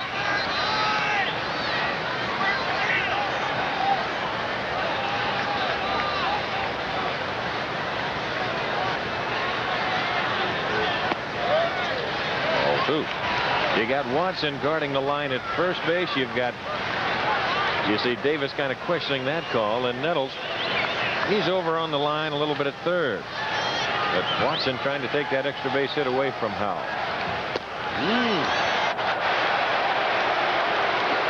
Sort of shook his foundation there, Ted. There's your defensive alignment. Watson, you see just a big giant step off of the foul line. He's got a giant behind him in Ken Kaiser, the first base umpire. Bites the outside corner. 3-1. There's a pitch that Cerrone sometimes has to get on Davis about. Now, he didn't. It was really a 3-0 pitch, but he really didn't have too much on it. Let's watch this one. Al Ross.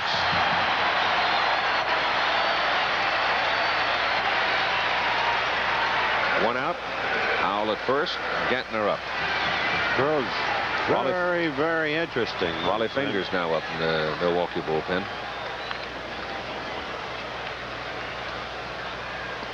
Told you last night Howell plagues the Yankees. There's the man. You think that isn't some kind of a year? Oh.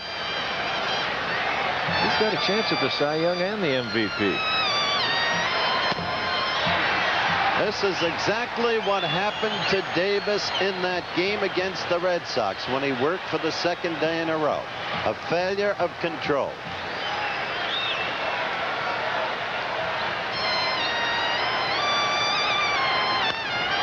That's hit to right field for a base knock. Howell turns at second and holds on as Jackson guns it back in. Now Milwaukee with one out. Have base runners on second and first. Here comes the top of the order. And the top of the Milwaukee order has got to be a little hot. They haven't done much. Hot under the collar at least. And here comes Bob Lemon to the mound. Yes, indeed.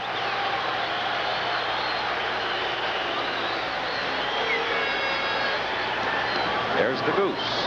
Yes. Well, you talk about that top of the order, Keith, and between Molitor and Yount, they've gone 1 for 12 in the 2 games. Doesn't mean a thing. And Thad Bosley going out to run at second base for Roy Howell. Bosley can fly. He can run. Yes, sir.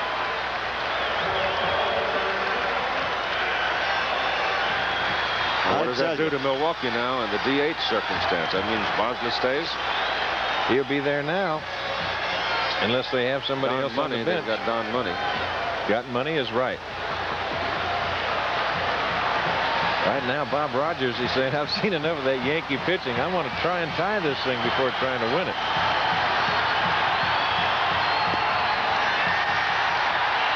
Davis misses low and outside for ball 1. This man is really struggling. It's not the pitcher he was last night. Outside corner, 1-1. Well, I tell you, the Goose is warming up down in the bullpen like someone's after him with a shotgun. He's getting it and firing it.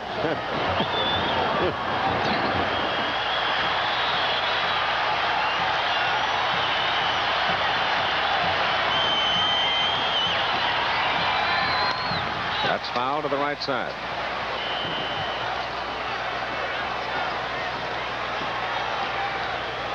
And after a bad pitch. He did go after a bad pitch. Milwaukee's been doing it all day. High, high, high, one after another.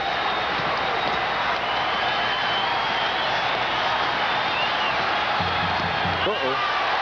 Ball skitters away from Cerrone. Runners move up. And Wild pitch. that's what Mr. Davis did when he pitched for the second day in a row in that Red Sox series I referred to. A wild pitch. Molitor is just right now hoping it doesn't hurt too much because he figures that he has been hit. Now he's got a chance, if he can carry the ball to the outfield, to get Milwaukee a run. It's bounced. Foul. Oh, that's close. I tell you, that's a good play by Bosley at third and also by the third base coach, Harry Warner. He said, get back here. Don't you be going anywhere. He started to go. Warner got his attention. Nettles, I think, right now knows that there's only one way for him to make any kind of a play, and that's barehanded and hold it. He sees it's going to go foul, and it just did go foul. If Bosley tries to score, Nettles throws him out. He may have blown it foul. So Molitor still up there, 0 for 8 in the series, with a tying run at third base. It took a little courage to take that baby, too. It's now full, 3-2. Make you jump a little? I twitched up here, and I'm 115 feet from it. Davis is trying too hard, trying to put too much stuff on it. That's what caused the wild pitch. That's a foul ball. I'm going to, after that one, it was fair a while ago. I'm almost afraid to call him over there until I see what Al Clark says.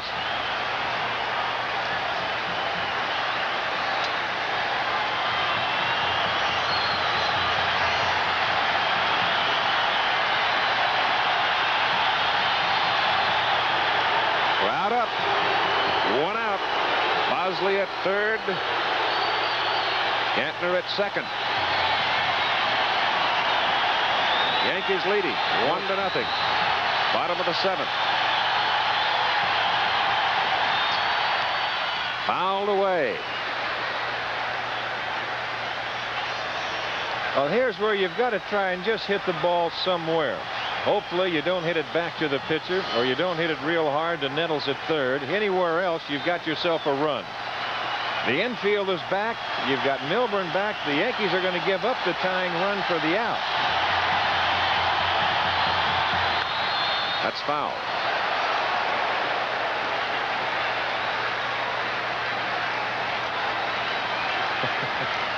Well, Ron Davis's son is not concerned. His wife, that's a different matter.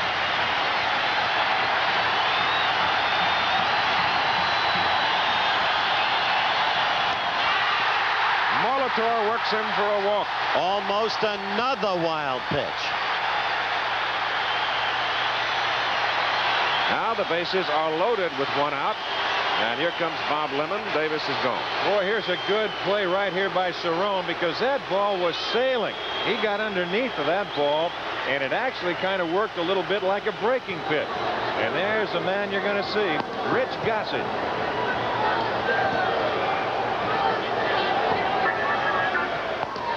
All right, Davis hits Bando. He walks Howell. Gantner singles. He walks Molitor, and he's gone from the game, and the goose is coming in here in the bottom of the 7th inning. 1 out. Milwaukee waiting for an opportunity to tie. True Value Hardware. The goose has arrived and will now warm up. Let me again set the circumstances for you. Davis came on in relief of Righetti, who had traveled 6 innings on a 5 hits, striking out 10 and walking 2. Davis got Bando. Then he walked Howell, hitting for more. Gantner had a single. And Molitor walked. In the meantime, the runners had moved up. Bosley now running for Howell over at third. Gantner at second. They moved up on a wild pitch by Davis. So that's where Bosley is at third and Gantner at second. Then he walked Molitor, and that was it. He's gone, and Gossage is in. And Lim faces the big second guess for removing young Righetti, who had 6 utterly brilliant innings. Well, he could have been tired. You could see that he was getting a little wild himself at the end of the correct. 6th. He wasn't as sharp as he was. Going to be interesting to watch Robin Yount approach Gossage. He has already had a chat with Harvey Keene over in the Milwaukee dugout. A fierce-looking man. All right, let's see what Robin Yount can do now. The tying run is at third in the person of Thad Bosley. Ball 1. The one thing you know, a ground ball hit to Milburn or Randolph, Molitor has got to try and knock one of them down. That's right. Ball 2.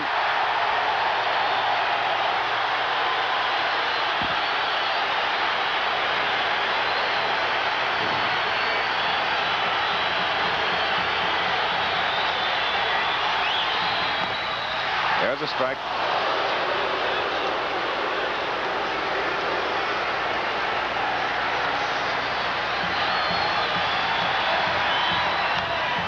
Popped him up.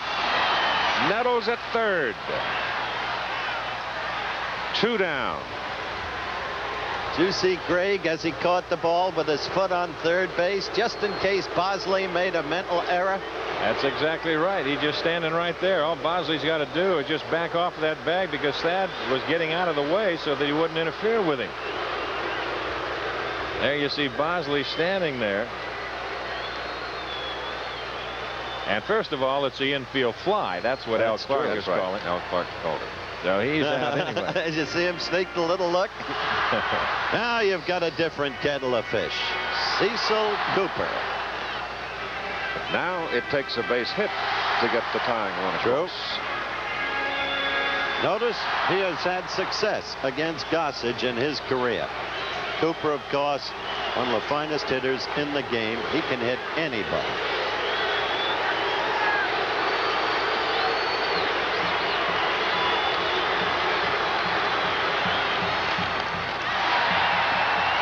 That one might have sailed away too. Cerrone had to extend his left arm to get it. 2 balls, no strikes. You can just sit there and look at Rick Cerrone. He's not going to trick anybody. He's just sticking down a finger. That's all. Here it comes. 2-1. And I don't think Cecil Cooper's looking for any tricks either. But Cerrone tell him now, take it easy, slow down, pick me up, back off a little bit, don't be working in a hurry. Fouled away, 2-2. May have gotten away with that pitch.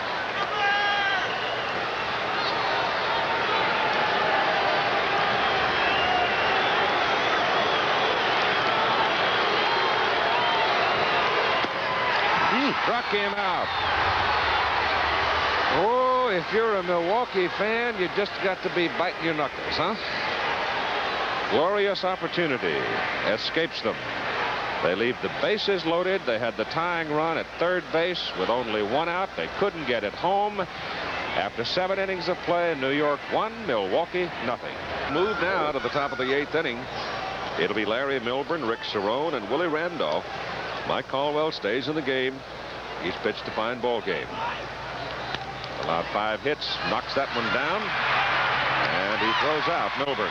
Mike Caldwell has done something more than just pitch a fine game. He's been a 5th infielder out there. He made the good grab earlier that we talked about, and he's just done it again. Remember the shot by Watson? Now that's exactly what you have to be. He's in good position. He knocks the ball down. Now all he's got to do is pick it up. It's getting a little dark out. I was watching home plate umpire Dale Ford as they throw out Milburn. And you might see the lights come on pretty soon. This has turned into a very, very good series. Last night was an action game. This one, pitcher's battle, but with growing, accumulating excitement.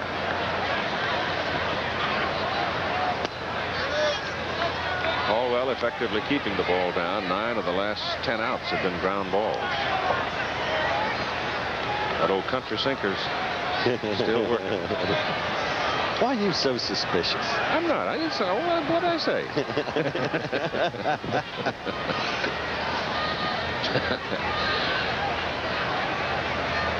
That last ball that they just threw out, the one that prior to this, it was about the color of the pitcher's mount. Rick Cerrone took one look at that and said, what is that? 2 balls and a strike to count on Rick.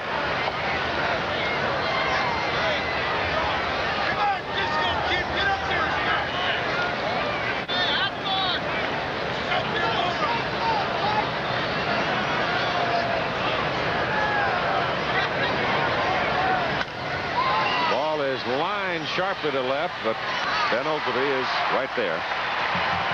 Ball stayed down, so Ben never had any trouble with the sun.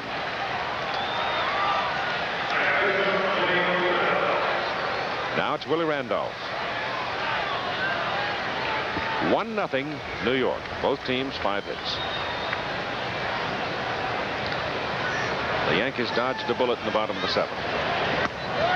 Riding the strong right arm of Mr. Gossage. He is really working that plate, isn't he? He's really done a fine job, and you can't ask for a better job than what Caldwell has done this afternoon. Wasn't scheduled to pitch. Vukovich was. Came up sick prior to the game. Flu, high fever.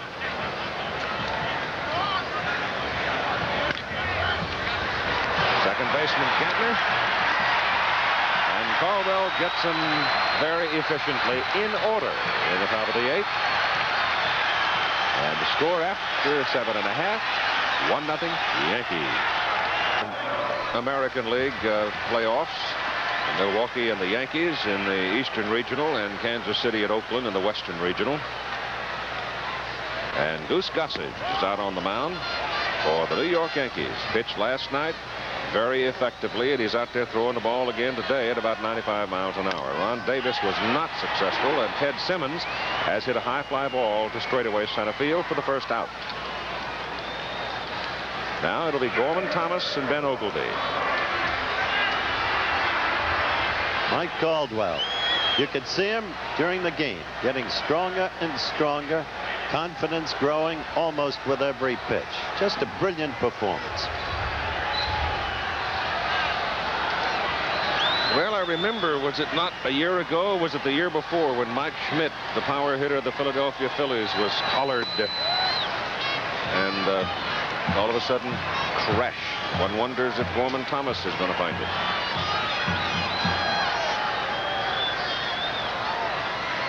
Gossage out with a strike on him. Now it's 1-1. Bottom of the 8th against Detroit not many days ago, trailing 1-0. This situation, Milwaukee rallied to clinch the pennant.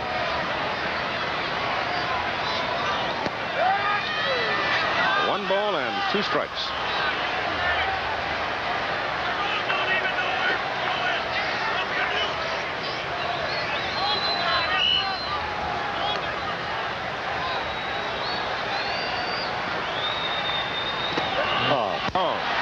Looking. How could he look at that? He fooled him with the breaking pitch. That's exactly what the Goose did. That's exactly what it was, too, because it started a little bit inside, and all of a sudden Gorman Thomas says, let me out of here, and after that he couldn't pull the trigger and just caught the inside corner.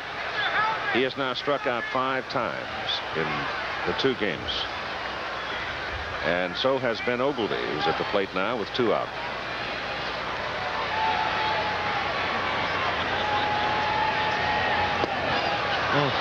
Didn't get cheated, did he? No, he won't get cheated. It's 2 of them. 97 miles an hour on both. Yeah, isn't that incredible? You know, the thing on Gossage, I believe you've got to make him wait a little bit. That's foul. He gets in those grooves and he wants to work fast. Yeah, Cerrone wants to slow him down a little bit, but you get a lot of pitchers out there that like to work in a hurry, and just at the catcher's tempo, you might make them wait a little bit more. Gone. The Goose hangs high. Another breaking pitch. Gossage shoots him down. He's got 5 in a row now. He's just tied up Oglivie on the curve, and we'll go to the bottom of the 8th inning, or rather the top of the 9th inning, in a 1-0 ball game, and after this word from our local station. All right, it's Mumphrey, Winfield, and Jackson in the top of the 9th inning, as Caldwell has gone back out there. He's going to try to go 9. Why not? The job he's done. The only run allowed by Caldwell, the solo home run by Piniella in the 4th inning.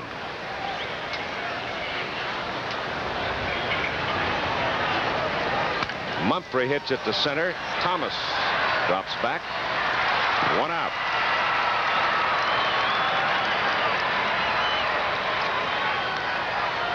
So Mumphrey's collared today by Mike Caldwell. Winfield has 2 singles and is struck out swinging.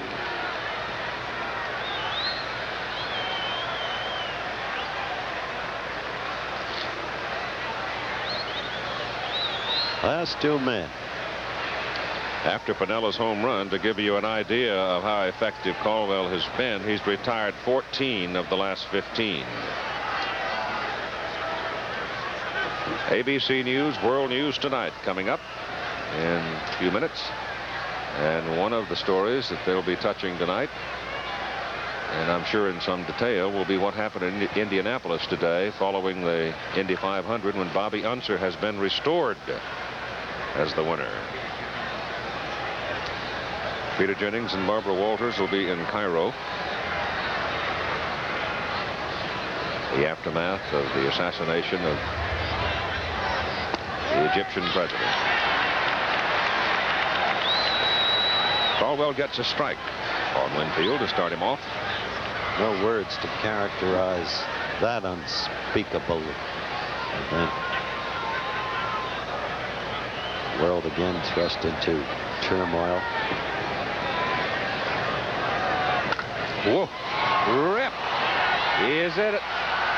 No, it's inside the ballpark. Winfield will go into second. Can't hit it any harder. The only thing was it just ran out of real estate and hit the wall before it had enough time to rise.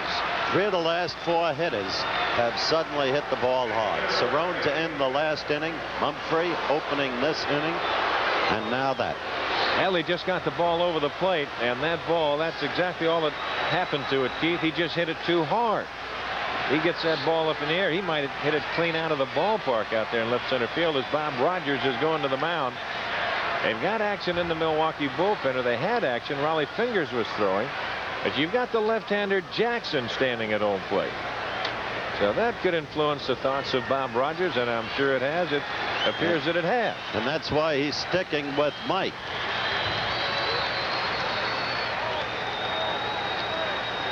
It's Mike Caldwell's wife. She's sort of agonized over the way things have gone this afternoon, I'm sure. It's not going to solace her if the Brewers lose that Mike has pitched so superbly well. All right, Winfield is at second. Reggie up. 1-0 Yankees. And that's foul. Top of the 9th inning. New York trying to win 2 in Milwaukee. Well, the Brewers, when they come up in the bottom of the 9th, at least they know what they have to do. They've got to get out of here. You've got to figure that they've got to get out of here with at least a split. Yeah, but they had their chance to at least tie this ball game in the 7th inning. That was a chance and a half. 2 strikes on Reggie. Beautiful pitch. Here's a good curveball. Reggie just really kind of overmatched with that pitch. He had it in an excellent location.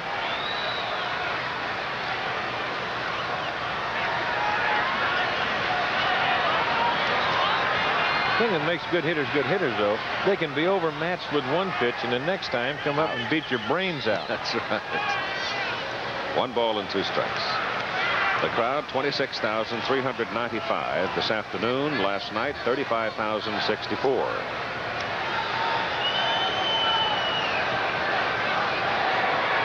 Another year under different circumstances. There would have been full houses both days.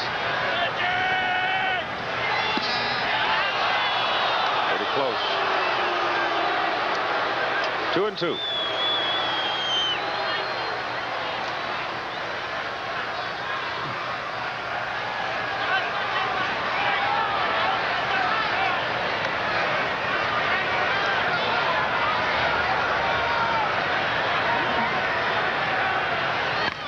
Look out, boy. Forget it. Mr. October. 3-0 New York. Well, he hung it. He got the curveball in a good location a couple of times, and then he turned around and he ended up hanging one. And Jackson, it appeared that he was just laying on that breaking pitch because he rode it out of here in a hurry. And here comes Bob Rogers. Boy, there is a great swing right there. It hasn't happened to him that often this year, but the drama is somehow still there. The familiar, dramatic look at what he had done. 3-0 Yankees.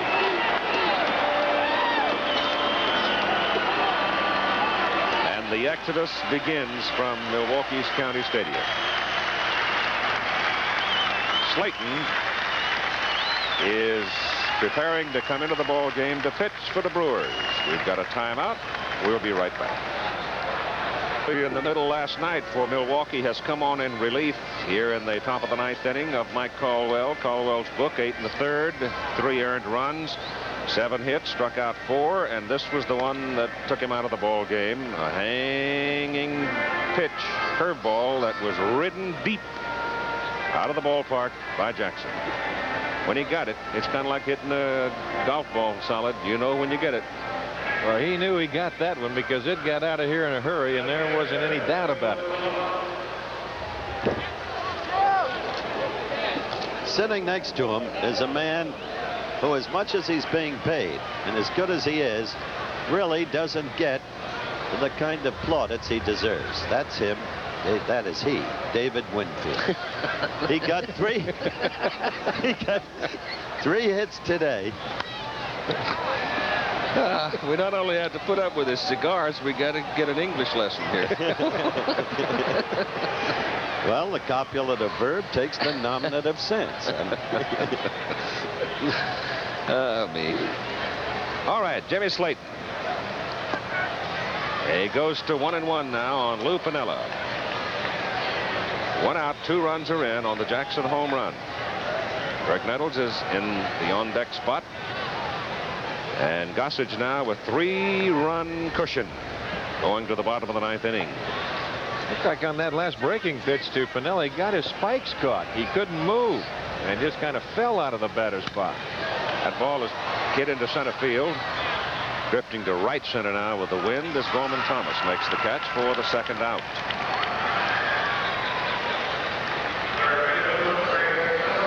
There's the Goose. And number 1. We'll see. Well, the way things have gone in the American League West with Oakland jumping out to a 2-0 lead over Kansas City to go home, it looks like the possibility exists, if not the probability, that it'll be Billy Martin back in Yankee Stadium. That'll be something, won't it?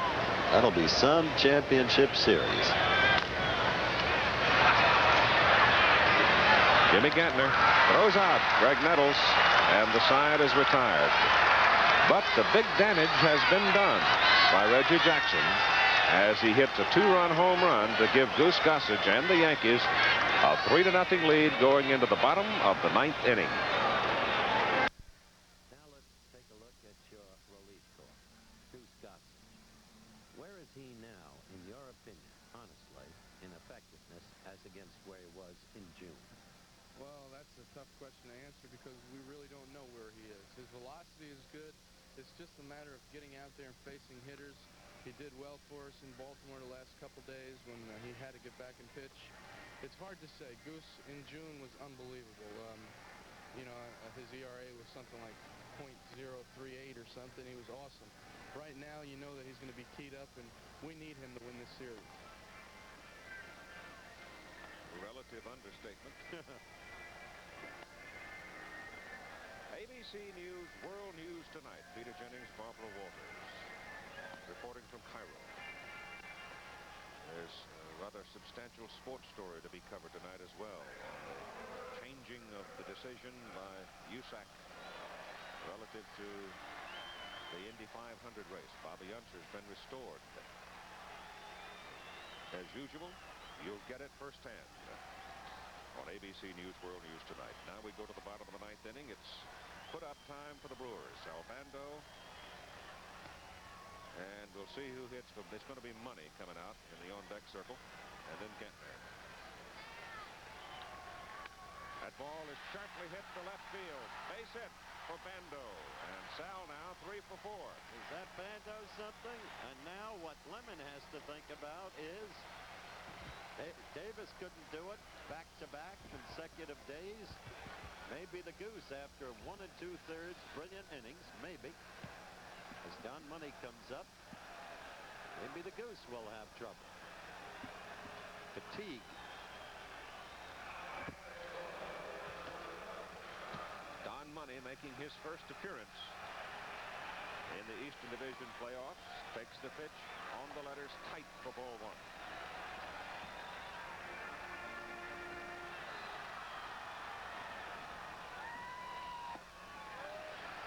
Ball 2.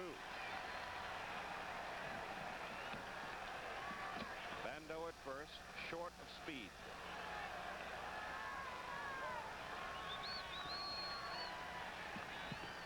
Howell was in as the DH, is now out of the game. He's the other third baseman for the Brewers. Now 2-1. That's popped in the air, coming out of play into the crowd on the screen.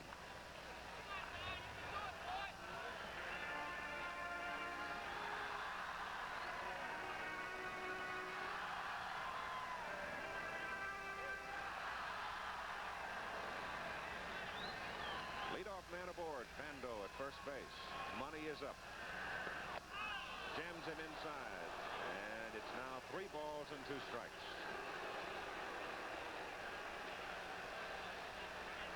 And Don almost walked into that. Look at that thing run on him.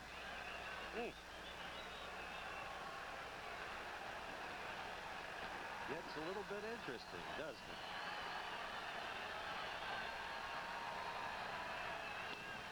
Hit in the air to left field. Winfield drifts in. And you've got 1 out.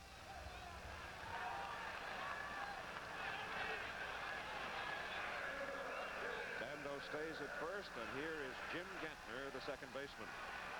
Singled his last time. Got the single off Ron Davis. There's Buck Rogers. He characterized Gantner as a tough, scrappy competitor. Going into this series, he's proving out as exactly that. He's got some future.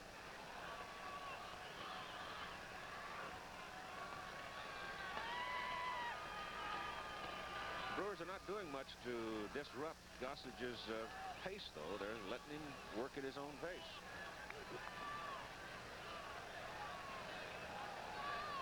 Imagine George Foster. George would go in and out of that batter's box like he was on a string. Would not allow it. Got him looking.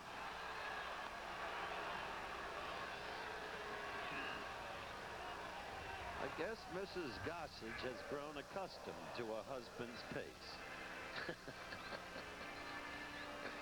Boy, that's a pretty good looking pitch there, isn't it? Burned the knees. All right. The final gasp in the second game at County Stadium. Molitor steps in. Ball takes a strike. The Yankees 3, Milwaukee nothing. The Yankees won it last night 5-3. 26 Brewers have struck out in the 2 games. 26.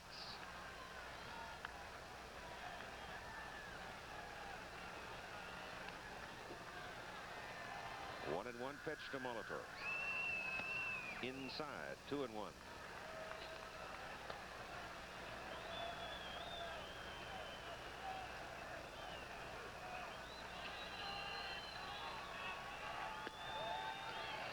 Two and 2.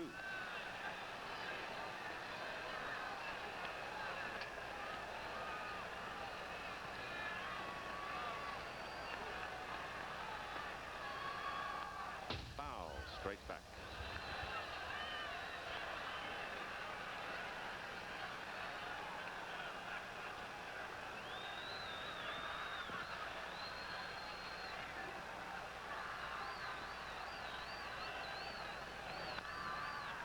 Foul ball.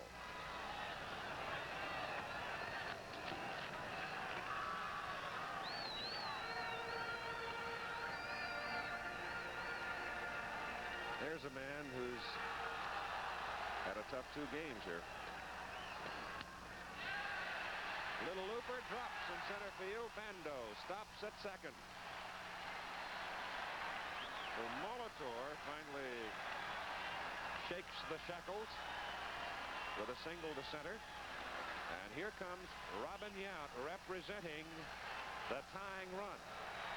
And he is capable. This is the man who hit the 3-run home run that turned the season around for the Brewers against the Tigers.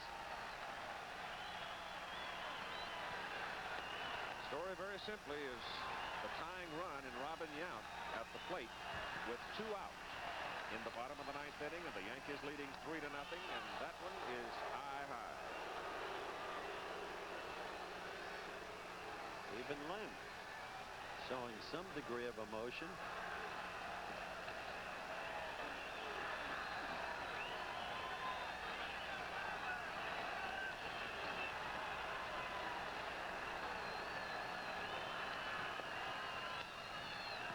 Puts it up. Coming back. Coming back. Cerrone. Did he get it? Oh, what a great play by Rick Cerrone. He went right to the wire. He fought it. He caught it. And the ball game is over. An absolutely remarkable play. Last night after the game with George Steinbrenner. Talked with him about his differences with Cerrone.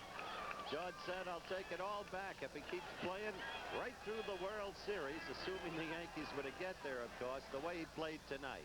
Well, he played that way again just now. Just a remarkable play. He had no more than an inch or two margin as the ball was coming down to the screen. He went right to it and stayed right on it and just barely was able to get it. So there are the numbers in the ball game. Righetti wins it with a save by Gossage. Caldwell loses it. 2 home runs in the ball game by New York.